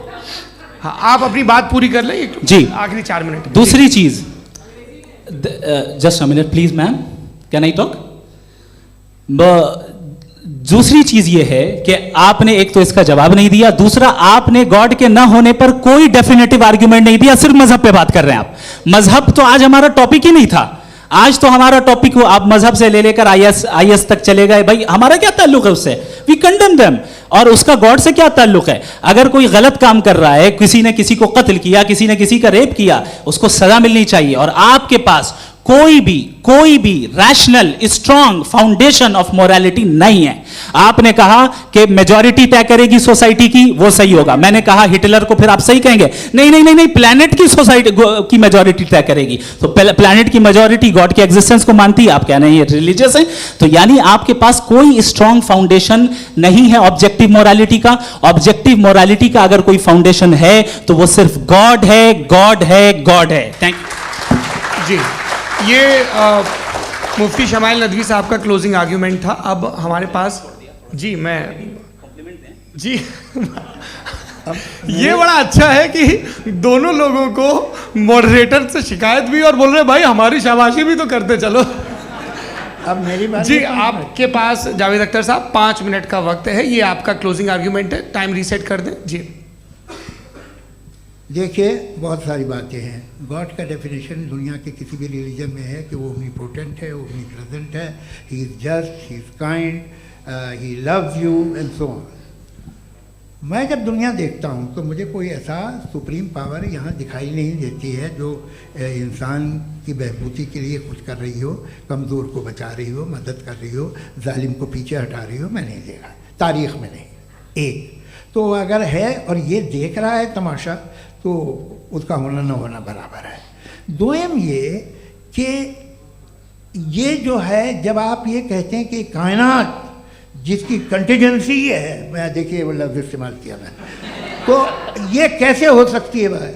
और फ़ौरन आप सरेंडर कर देते हैं कि जाहिर है कि इसका बनाने वाला तो इससे 10,000 गुना ज़्यादा कॉम्प्लिकेटेड होगा। उस पर आपके होने पे कोई इतराज़ नहीं है, उसे वो टाइमलेस है, वो पहले से था, टाइम तो बहुत बाद में आया। ये सब आप मानने को तैयार है जिसका आपके पास कोई सबूत नहीं, आपके पास कोई रीज़न नहीं है। आपकी तारीख क्या है मज़हबों की? बिलीफ की, जो खुदाओं का बिलीफ है, ये कॉन्स्टेंटली गलत साबित होता रहा है। मतलब आप कहें कि अरिस्टोटल के ज़माने में तो सब जाहिल थे, वो भी इतने ही यकीन से खुदा पे यकीन रखते थे, जो अब नहीं रहा, ये भी नहीं रहेगा। आप लिख लीजिए, और इसके आसार आपको दुनिया में दिखाई देना शुरू हो चुके हैं। ये बहस क्या आज से 100 साल पहले इस तरह हो सकती थी? यहाँ तक तो आपको हम ले आए हैं। तो सर अरे इनको मदद की ज़रूरत नहीं भाई, ये सेल्फ सफिशिएंट आदमी है, आप क्यों इनकी मदद कर रहे हैं? Sir please. तो ये जो है तमाम बातें अपनी जगह हैं। ये एक पैकेज है। आप अकेले, कोई आदमी ऐसा नहीं जो सिर्फ गॉड को मानता हो, उसके साथ बहुत पैराफर्नेलिया आता है, अलग अलग पैराफर्नेलियाज आते हैं। They have always created chaos in the society. मैं तो आपको सीधा ऑफर देता हूँ कि दुनिया में 10 इम्पॉर्टेंट बिलीव्स हैं। आप एक मानते हैं, 9 नहीं मानते, 9 में आप एथियस्ट हैं, 9 को आप बिल्कुल रीजनेबली मेरी तरह देखते हैं। तो 90 मजहबी आदमी भी 90% एथियस्ट है, वो दूसरे खुदा नहीं मानता, एक खुदा मानता है अपना वाला, बाकियों को कहता है गलत है। अगर आप मानना ही बंद कर दें तो आपका 10% चांस है कि आप सही हैं और 90% चांस है कि आप गलत हैं। मेरा मशवरा है आप मानना छोड़ दिए तो 50% चांस होगा कि आप सही हैं और 50% चांस होगा, 40% आप गेन करेंगे बाय बिकमिंग एथीस्ट।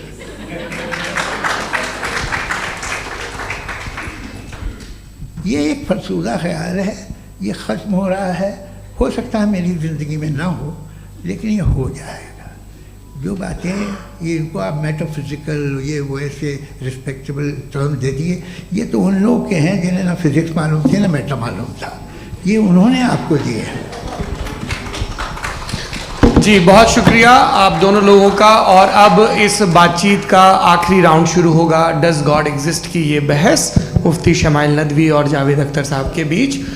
आप लोग अपने अपने हाथ ऊपर करेंगे, मैं यहाँ से तय करूँगा।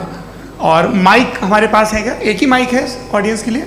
2 माइक है, एक इस तरफ एक इस तरफ, ठीक है। तो जी सबसे पहले हमारी सहयोगी हैं मारिया शकील जी, पूछिए सवाल। थोड़ा सा रुकेंगे ताकि कैमरे का फ्रेम आप पर आ जाए, आपकी तो प्रैक्टिस है टीवी की। जी नदवी साहब, मैं खुदा को मानती हूँ, पहले मैं इसी प्रमाइस से शुरू कर रही हूँ और ये बता रही हूँ आपको, मैं मानती हूँ। लेकिन कुछ सवाल हैं जो जावेद साहब ने उठाया, उसका जवाब आपको देना चाहिए। पहला सवाल ये कि गज़ा में सालों से छोटे बच्चे मर रहे हैं, वो उनको अगर खुदा मर्सीफुल है, हम मानते हैं कि अल्लाह ताला में बहुत ताकत है, तो वो बच्चे क्यों मर रहे हैं? दूसरी बात ये कि अगर कंटिजेंसी की जो आप बात करते हैं, पूरे मुस्लिम ममालिक मिल करके भी उन गज़ा के बच्चों को क्यों नहीं बचा पा रहे हैं? क्योंकि अगर वो चाहते, क्योंकि अल्लाह ताला उन पर हुकूमत करते हैं, सब पर हुकूमत करते हैं, तो वो उनको क्यों नहीं बचा? जी थैंक यू वेरी मच। बहुत अच्छा किया आपने इस चीज़ को जिक्र कर दिया, मैं इसको और अच्छे से एक्सप्लेन करने की कोशिश करता हूँ।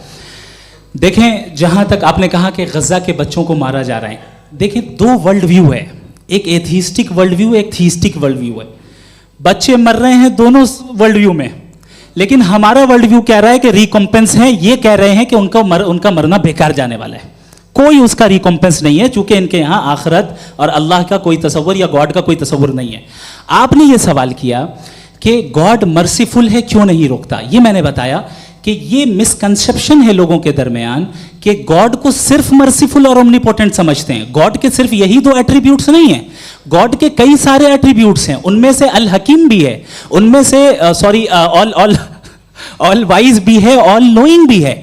लिहाजा अगर इस दुनिया में किसी को तकलीफ आ रही है और गॉड उसको नहीं रोक रहा है, वो इसलिए नहीं रोक रहा है चूंकि इंसानों को फ्री विल दिया गया है।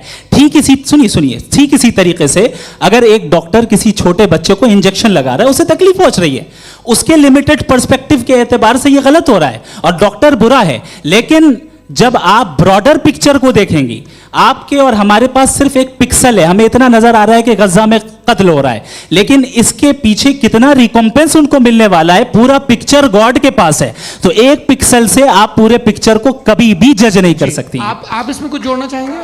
आपको कुछ बोलना है इसमें? भैया आपने बहुत अच्छा जस्टिफिकेशन दिया।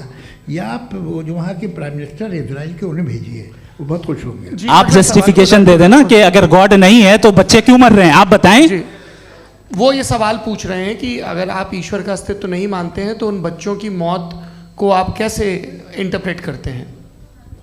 भाई ये दुनिया जो है, जो ताकतवर लोग होते हैं वो एक नाइंसाफ़ी करते हैं। तो ये अच्छा काम है आपके नजदीक, तो नेचर नाइंसाफ़ी पे मबनी है। अरे मेरे भाई, आप नेचर की कहाँ बात कर, मैं तो इंसान की बात कर। तो फिर जब मैं इंसान की बात कर रहा था, आप नेचर की बात करने लगे। क्रॉस एग्जामिनेशन नहीं। हाँ, अब आप मुझे बोलने नहीं देंगे तो अलग बात है, आप बोलिए, मुझे कोई जल्दी नहीं। जी नहीं, ये क्रॉस एग्जामिनेशन मुझे बोल तो लेने दीजिए। जी बोलिए। क्या बात ये है कि ह्यूमन सोसाइटी तभी साथ में रह सकती है जब वो मोहब्बत से, एकता से, एक दूसरे के एहतराम करके रहे। इसके अलावा पॉसिबल नहीं है, अकेले तो इंसान रह नहीं सकता।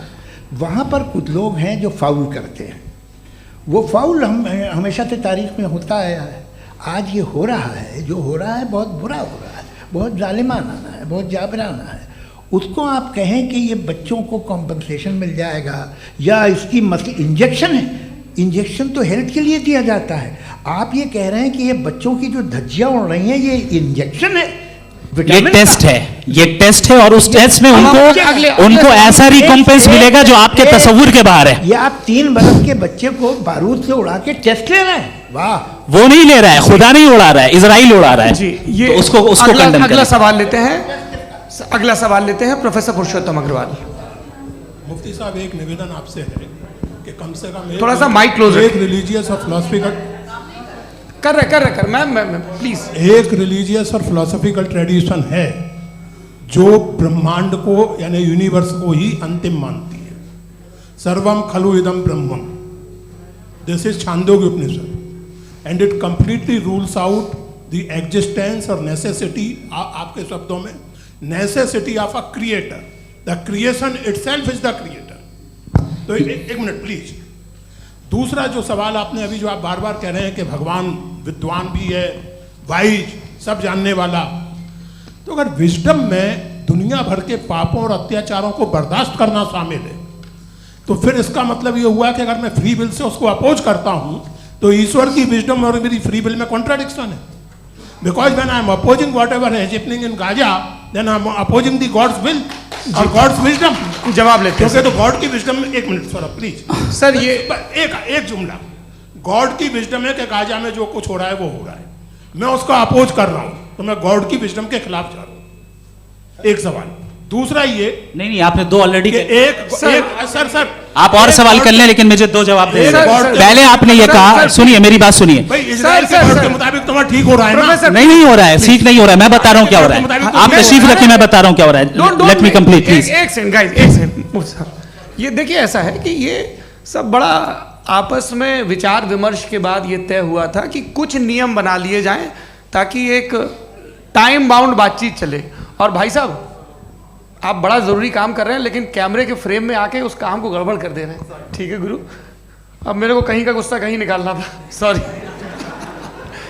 नहीं, कोई गुस्सा नहीं है जी। तो प्रोफेसर ने सवाल पूछे, आप उनके जवाब दें, और थोड़ा ये सब लोग थोड़ा ख्याल रखें भाई, सवाल संक्षिप्त रखें जी। आपने 2 सवाल किए। सबसे पहला ये कहा कि हमारे पास ये कॉन्सेप्ट है कि ये यूनिवर्स खुद नेसेसरी बीइंग है, creation itself is the creator. How irrational is this कि मैं एग्जिस्ट करूंगा बाद में, लेकिन अभी एग्जिस्ट कर भी रहा हूं, यानी एक ही टाइम में एग्जिस्ट भी कर रहे हैं, नहीं भी कर रहे हैं। This is not true. दूसरी चीज आपने कहा कि अगर इजराइल में, सॉरी माफ कीजिएगा, Israel doesn't exist, occupied Palestine में अगर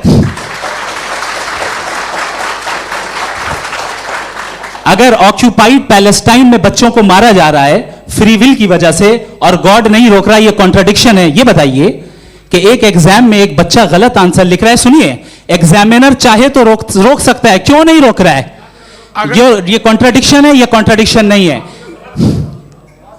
माइक नहीं सर, ये आपस में जी, ये क्या आपका सवाल? माइक दीजिए। फ्री विल दिया गया है टेस्ट के लिए, अकाउंटेबिलिटी के लिए। अगर फ्री विल नहीं होता तो आप कहते हैं हमें रोबोट बना दिया गया। नॉट मिसरिप्रेजेंट माय पोजीशन, आपकी जो भी पोजीशन, मैं अपनी फ्री विल के नाते, अपने ह्यूमन विजडम के नाते गाजा में हो रही अत्याचार का विरोध करता हूं। बिल्कुल करना चाहिए। के हिसाब से मैं गॉड की विजडम का विरोध कर रहा हूं? बिल्कुल नहीं, जो हो रहा है गॉड, बिल्कुल भी नहीं, बिल्कुल भी नहीं।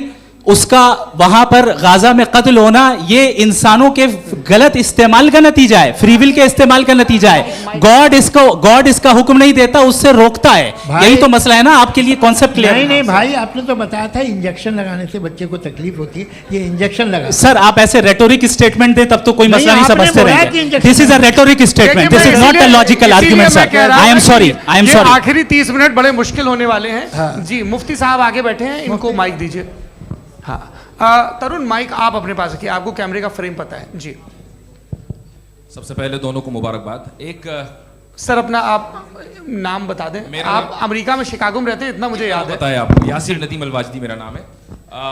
जावेद सर आपसे एक क्वेश्चन है इन्फिनिट रिग्रेस के ताल्लुक से। एक हाइपोथेटिकल सिनेरियो है, मसलन अगर आप सर माइक थोड़ा सा प्लीज क्लोज रखिए जी। अगर आप शायर इसलिए हैं कि आपके कोई उस्ताद शायर थे, और वो इसलिए शायर थे कि उनके कोई उस्ताद शायर थे, और इसी तरीके से हम माजी में पीछे चलते चलते चले जाएं और कहीं ना रुके, तो माफ कीजिएगा आप कभी शायर नहीं हो सकते। लेकिन आप शायर हैं, आपका शायर एग्जिस्ट करता है, इसका मतलब ये है कि आप कहीं ना कहीं रुके हैं। तो मेरा सवाल ये है कि क्या आप इन्फिनिट रिग्रेस ऑफ कॉजेस को लॉजिकल फैलेसी मानते हैं या नहीं मानते? हाँ या ना? मैं इन्हें लॉजिकल फैलेसी नहीं मानता हूँ, लेकिन मेरा प्रॉब्लम यह है कि जब मैं नहीं मानता हूँ तो I will continue with this logic जो फैलेसी नहीं हो। आप एक जगह रुक जाते हैं जाके, आप कहते हैं ये गेंद कैसे बनी, ये जजीरा कैसे बना, ये समंदर कैसे बना, ये ज़मीन कैसे बनी, और अचानक गॉड पे जाके आपको ब्रेक लग जाता है। एक बार आप सवाल नहीं करते कि भाई इनको बनाने वाला तो इनसे भी कॉम्प्लिकेटेड होगा, वो कैसे बना, उसके बारे में आपने इत्मीनान कर लिया, वो हमेशा से है। तो अगर आप उसे हमेशा से मानते हैं तो फिर ये मान लीजिए कि कायनात हमेशा से है, क्या तकलीफ फिर हम वजूद में नहीं आते जी है? हम मौजूद नहीं। अच्छा सर क्यों नहीं हो मैं सकता? बताऊं प्लीज प्लीज। जैसे मैंने मिसाल दी आपके शेर की, आपका शेर कभी वजूद में ना आता अगर शायर इसी तरह चलते रहते हमेशा। जी माइक मेरे ख्याल से एक सेकंड, इन्फिनिट रिग्रेस का कॉन्सेप्ट क्लियर नहीं हो जी, पाया, ऐसे रहने दें, लेट्स मूव ऑन अच्छा, सर। ठीक है। हाँ, थोड़ा सा मॉडरेटर का भी ख्याल रखें। नहीं आपने तो रखा है, आपने रखा है। यहाँ पे गौहर रजा साहब हैं, वो भी एक सवाल पूछना चाहते हैं। माइक नीचे से ऑन कर दिए, नीचे। पहले तो ये कह दूं कि मैं उन बच्चों से शर्मिंदा हूं जिनको गज़ा में कत्ल किया गया, क्योंकि हमारे होते हुए कत्ल किया गया। लेकिन उससे ज़्यादा शर्मिंदगी इस बात से हुई कि मुझे लगा कि मुफ्ती साहब उसको जस्टिफाई कर रहे हैं। बिल्कुल भी नहीं, आप बहुत ही गलत, मुझे लगा मैं गलत हो सकता हूं, बिल्कुल गलत। मैं सवाल पूछ रहा हूं, सवाल मैं देखिए, सवाल अगर पूछ रहा हूं। एक मैं जावेद भाई से डिसएग्री करता हूं। एक सेकंड देखिए, अगर देखिए ऐसा, एक सेकंड आप सर वेट, अरे आप कुछ मेरे पहले मुझे अपनी बात कह लेने दीजिए। अगर ऑडियंस तय करेगी तो फिर मॉडरेटर का मतलब नहीं। मेरा आप सबसे ये कहना है, ये बहस दो लोगों के बीच में है, एक तरफ मुफ्ती साहब, एक तरफ जावेद साहब।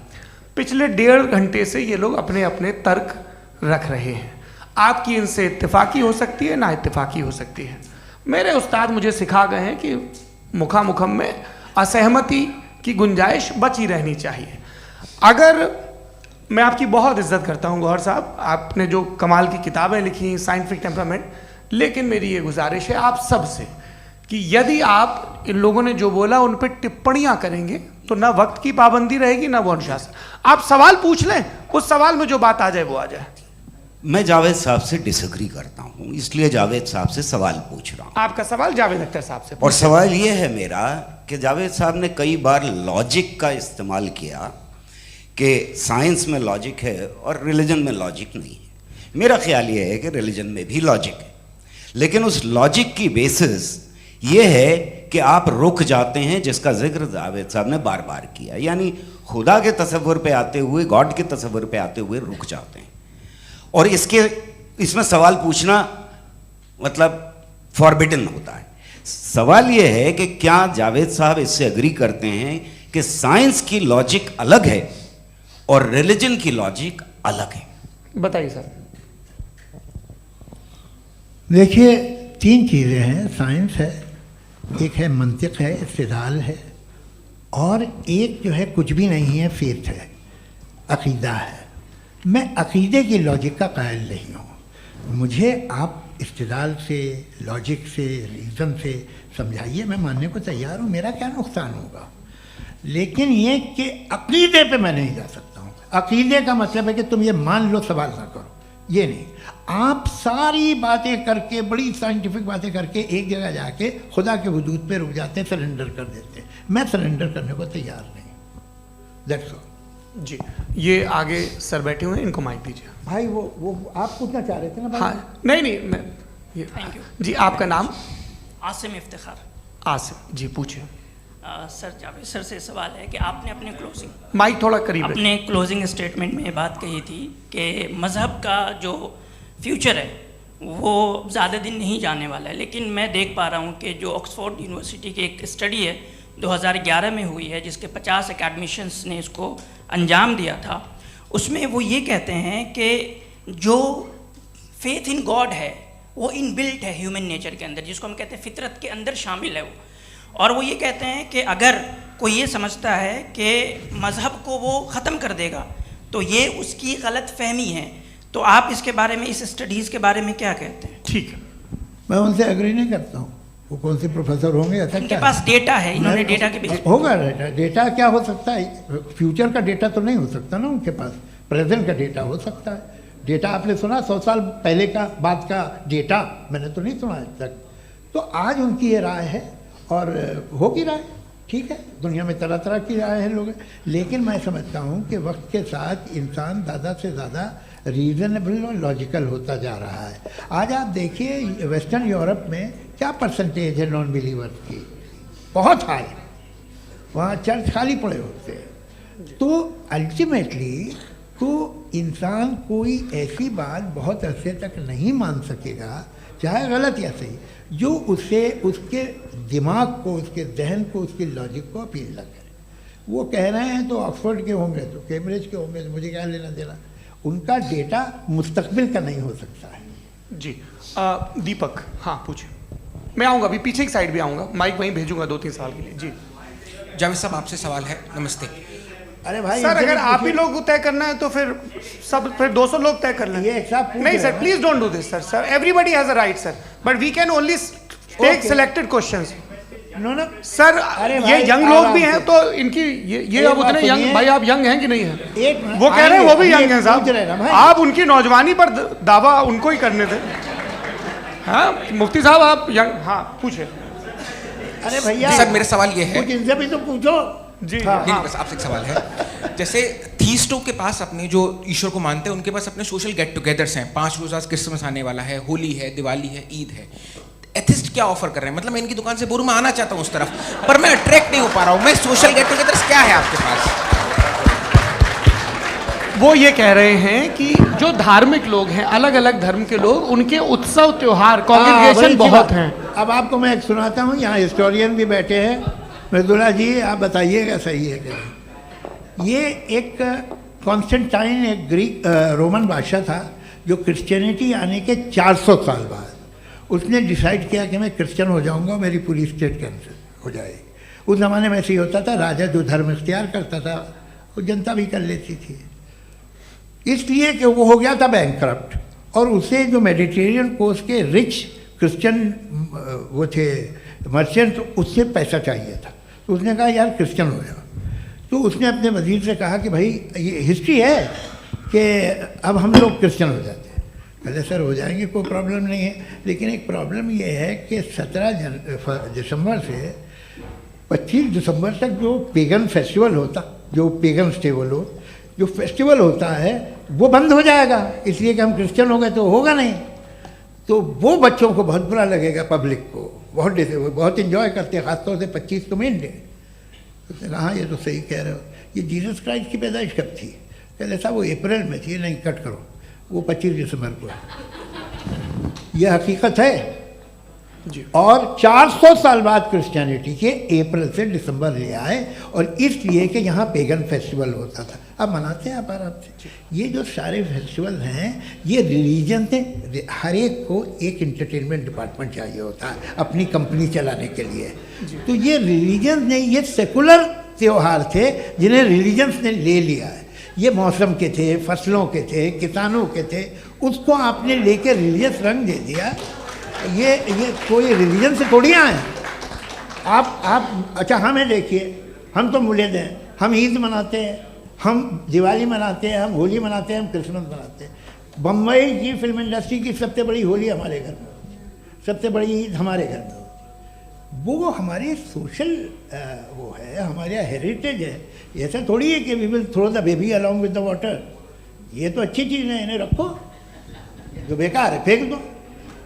जी हाँ हेलो जी, मेरा सवाल नादवी जी से है।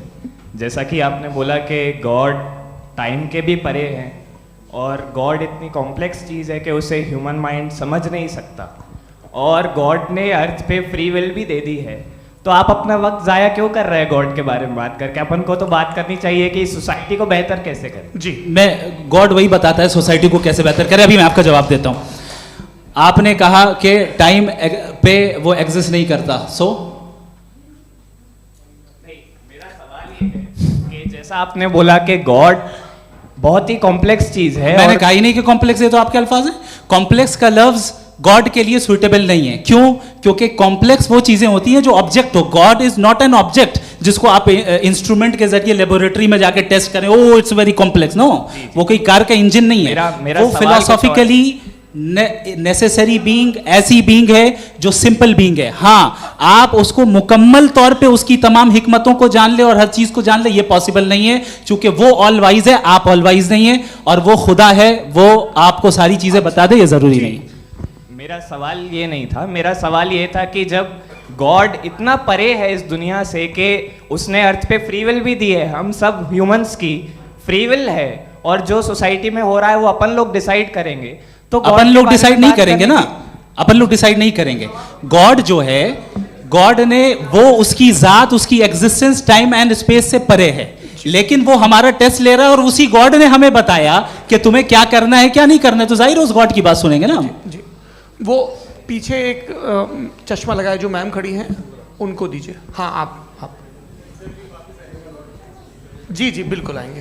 देखिए मैं कोशिश कर रहा हूँ सब तरफ जाने की। हाँ, उनको दीजिए माइक। जी, हेलो सर, मैं ओमनी प्रेजेंट नहीं हूँ, टाइम पाबंद हूँ और जहां तक कोशिश कर सकता हूँ करूंगा। जी, अपना नाम बताइए। मेरा नाम उर्सुला है, मैं दिल्ली यूनिवर्सिटी की एक स्टूडेंट हूँ और मैं स्टूडेंट फेडरेशन ऑफ इंडिया से हूँ। मेरा सवाल मुफ्ती जी से है कि इस हॉल के इस कमरे में बैठ के हम लोग रेप की मोरालिटी के बारे में फिलोसफिकली बात तो कर सकते हैं, बट असलियत ये है कि रोज़मर्रा की ज़िंदगी में औरतें रेप के थ्रू गुजरती हैं, और हम लोग सिर्फ नंबर्स पे इस तरह नहीं देख सकते, क्योंकि कितनी औरतें हैं इन कंट्रीज़ में जहाँ पे आप बता रहे हैं कि केसेस कम हैं, जिनका एक्सेस है कि वो जाके केस फाइल कर सकें। कितनी औरतें हैं जो जिनको काम करने की आज़ादी है उन कंट्रीज़ में। यूरोप में ये आज़ादी आ गई, यूरोप में ये रूल्स आ गए, तो हम आज उसके बारे में बात कर पा रहे हैं। जी, जवाब। आपने ये कहा कि कमरे में बंद होकर हम लोग इस पर फिलोसफिकली बात कर सकते हैं, लेकिन हकीकत में क्या हो रहा है, वो ग्राउंड लेवल पे क्या हो रहा है जो बहुत गलत हो रहा है, और वो सफ़र कर रही हैं। आई एग्री, बहुत गलत हो रहा है, और जो गलत हो रहा है उसको हमें रोकना है। और क्यों रोकना है, वो गलत क्यों है, हमारे पास इसका ऑब्जेक्टिव फाउंडेशन है, इनके पास उसका ऑब्जेक्टिव फाउंडेशन नहीं है। मैं ये कहना चाह रहा हूं कि जहां पे भी जुल्म हो रहा है, जहां पे भी औरत पे जुल्म हो रहा है, या उसकी इज्जत लूटी जा रही है, या उसे तकलीफ पहुंचाई जा रही है, और सिर्फ औरत नहीं, किसी इंसान के ऊपर भी जुल्म हो रहा है, तो उसके खिलाफ खड़ा होना, ये मोरालिटी हमारे पास गॉड के पास से आई है। वरना जावेद साहब तो कह रहे हैं कि जो है मेजॉरिटी डिसाइड करेगी, तो मेजॉरिटी तो कभी भी बदल सकती है। क्या आप ये थोड़ी सी आपको गलतफहमी है। मैं अगर मेरे जुमले से ये मदनत निकला या मैंने कहा, तो ये जुमला मैं वापस लेता हूँ। ये मेरा मतलब ही नहीं था कि मेजॉरिटी डिसाइड करेंगे। मेजॉरिटी डिसाइड करे तो दुनिया में बड़ी, वैसे आपने कहा था ये जुमला। अच्छा, हो सकता है, मैं मान रहा हूँ, बाद में रिकैप कर लेंगे। अरे एक सेकंड, मैं अपनी एक्सप्लेनेशन देता हूँ। मुनासिब बात यह है कि हम सब के सब दिल में जानते हैं कि क्या अच्छा है क्या बुरा है, हमें पता है अच्छी तरह से। जो लोग बुरे काम करते हैं उन्हें भी मालूम अच्छा क्या है। यही तो सवाल था हजरत कि फिर ये मोरालिटी आई कहां से? Cross examination. हाँ जी, हाँ, मोरालिटी साथ रहने की डिजायर से आई, यानी साथ रहकर जो कुछ कह दे, जो कुछ कर दे, वो हो जाएगा। नहीं नहीं, तो आप कायदे से रह ही कर सकते हैं जब तक लोगों में मोरालिटी हो, वरना क्यास हो जाएगा। ये आपको कैसे पता? जी, हमने देखा ना, जहाँ मोरालिटी का क्यास हो गया, हम देखते हैं। कहाँ पे देखते भाई? तो दुनिया में आप जो कह रहे हैं, आप कहीं पे अगर गलत हो रहा है इस बहस तो उसको आप देखिए, आप एपिस्टेमोलॉजी की बात कर रहे हैं, मैं ऑन्टोलॉजी की बात कर रहा हूं। मैं इस बहस के बाद आप दोनों लोगों को चाय पे होस्ट करूंगा, वहां पे क्रॉस एग्जामिनेशन कर लीजिएगा। अभी ऑडियंस का हक मार रहे हैं आप लोग भाई, सर जस्ट लोग हैं आप लोग। और ये भाई ये हाँ, उधर आएंगे, उधर जी सर आएंगे। अच्छा सर, मेरा नाम लईकुर रहमान है और मैं अलीगढ़ मुस्लिम यूनिवर्सिटी का स्टूडेंट हूँ, और जहाँ तक मुझे पता है कि sir you are also product of Aligarh Muslim university. मैं भी उसी चमन का बुलबुल। हाँ सर, तो बहुत खुशी हुई मुझे जान करके कि मैं आपसे मिलूंगा। सवाल सर, मेरा सवाल यह है, सर सैयद अलैहिर्रहमा का नज़रिया यह था कि खुदा के वजूद को अक़ल के दायरे में रह कर के तलाश करना, न कि पूरी तौर से उसका इनकार कर देना। Sir, how will you define it? नहीं, तो ये तो आप इन्हें बताइए। ये सवाल आपसे खुदा का वजूद साबित कर रहे हैं। तो सर, आपने इनकार कर रखा है, इस वजह से मेरा क्वेश्चन। उन्होंने यही सर से, एक सेकंड, सर सैयद ने यही कहा ना कि अक्ल से आप खुदा के वजूद को साबित नहीं कर सकते, यही कहा ना भाई। वो उन्होंने कहा कर सकते हैं और वो कर दिया गया आज। वो फोन तलाश करना या साबित करना अकल से ताल्लुक, अकल से नहीं हो सर अरे सवाल तो सुन लीजिए जी। अकल से नहीं हो सकता है, यही कहा ना आपने।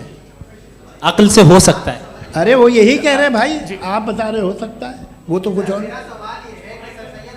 आप अगर सर देखो नौजवान फोन ले लो, वो इतनी कमाल की यूनिवर्सिटी है। अरे भाई दे दो उन्हें जरा, एक मिनट दे दो भाई, मेरी बात सुनो, माइक पे बोलो ताकि जो लाखों लोग देख रहे हैं। माइक दे दो ना। अरे देंगे ना माइक, तुम ठहरो तो। हाँ सर, मेरा सवाल ये था कि सर सैयद अलैहिर्रहमा का एक नज़रिया था अपना कि खुदा का जो वजूद है उसको अकल के दायरे में रह करके तलाश करना है, न कि पूरे तौर से इनकार कर देना है। ये उनका कॉन्सेप्ट था। लेकिन मेरा सवाल ये है कि आप इसको कैसे डिफाइन करते हैं, एक्सप्लेन कैसे करेंगे, मैं आपसे जानना चाहता हूँ, क्योंकि you are the product of Aligarh Muslim university. मुझे अकल के दायरे में रख के मैंने बहुत तलाश की, मुझे मिला नहीं।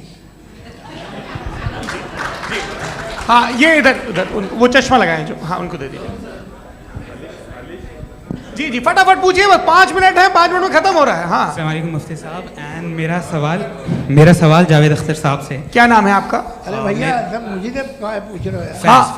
फैज पूछिए फैज साहब। तो मेरा सवाल ये है कि अभी जो एथियस्ट है वो problem of evil argument use कर रहे हैं अगेंस्ट मुस्लिम्स, राइट? कि इस दुनिया में इतना सारा इविल है और अगेंस्ट मुस्लिम तो यहाँ अगेंस्ट थियस्ट। हाँ थोड़ा सा करेक्ट कर लीजिए भाई, पूरी मशक्कत ही इसी बात की थी कि किसी एक मजहब पे बात न टिके।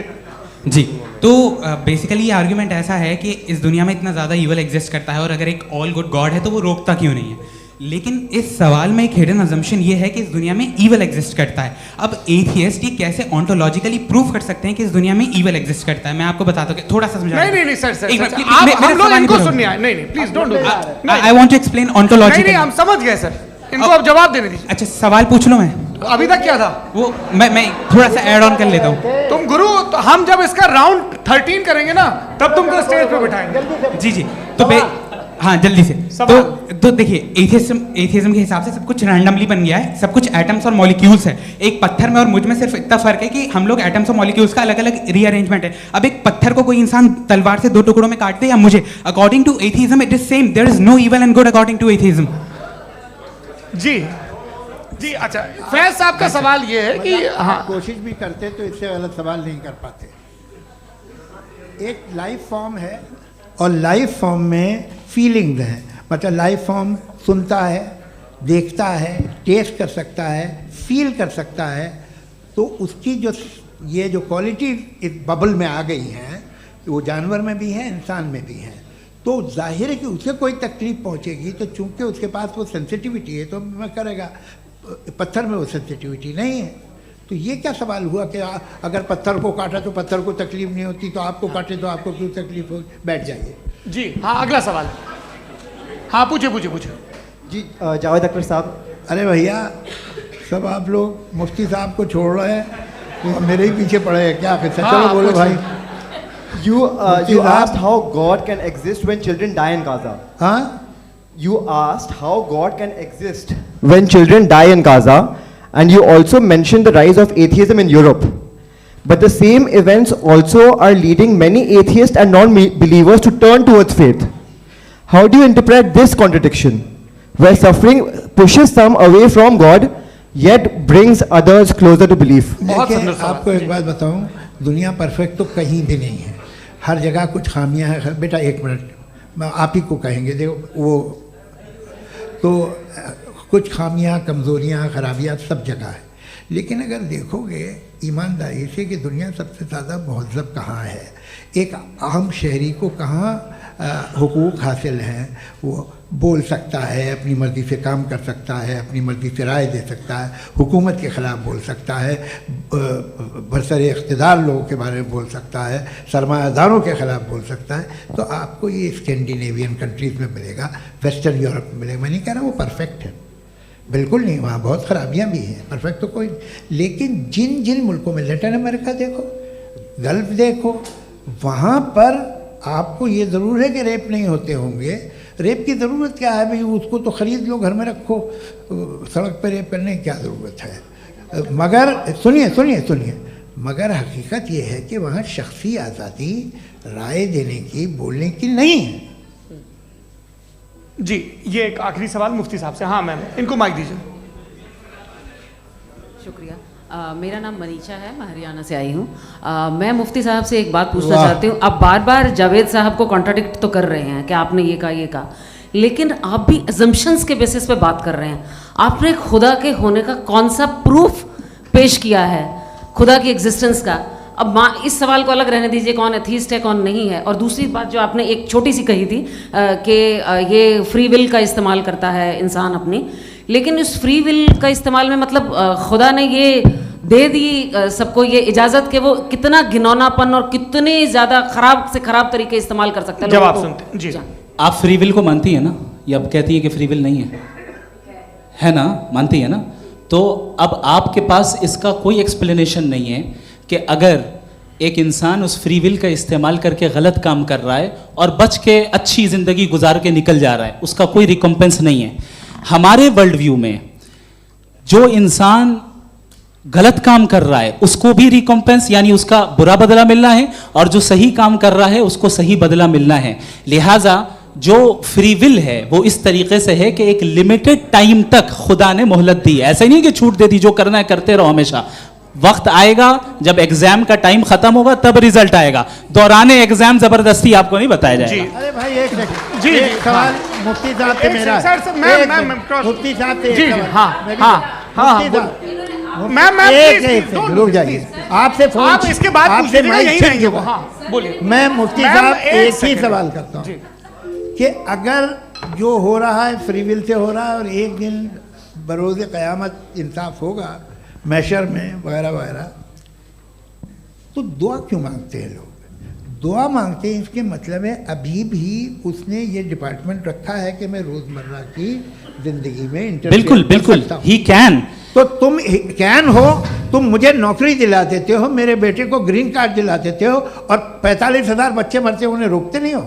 नहीं तो क्या आप ये कह रहे हैं कि इस दुनिया में जालिमों को कभी पकड़ ही नहीं होती है? अरे जो भी पकड़ होगी वो बच्चे रोते हैं। बिल्कुल, देखिए मैंने अपने ओपनिंग स्टेटमेंट में यही कहा था कि जनाब जावेद साहब सिर्फ इमोशनल आर्गुमेंट देंगे।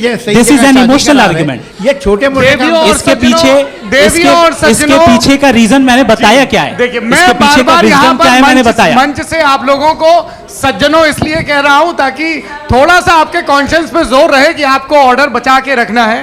वक्त तय हुआ था, ये वक्त पूरा हुआ, आपने इतने धैर्यपूर्वक सुना, मैं आप सबका बहुत बहुत शुक्रगुजार हूं। यदि इन दोनों विद्वानों की इच्छा होगी तो कभी हम इस बातचीत का राउंड 2 राउंड 3, यही तो देखिए खूबी है इंसान की कि बहस मुबाहसे में वो पड़ा रहता है। आप लोगों ने बड़े धैर्य का परिचय दिया, बहुत बहुत शुक्रिया। इसी के साथ ये बातचीत आप लोग को मैं एक बात बता दूं, ये सारी बहस हो गई, अब मुफ्ती साहब और बड़े मुफ्ती साहब इन साथ के साथ मैं खाना खाने वाला हूँ।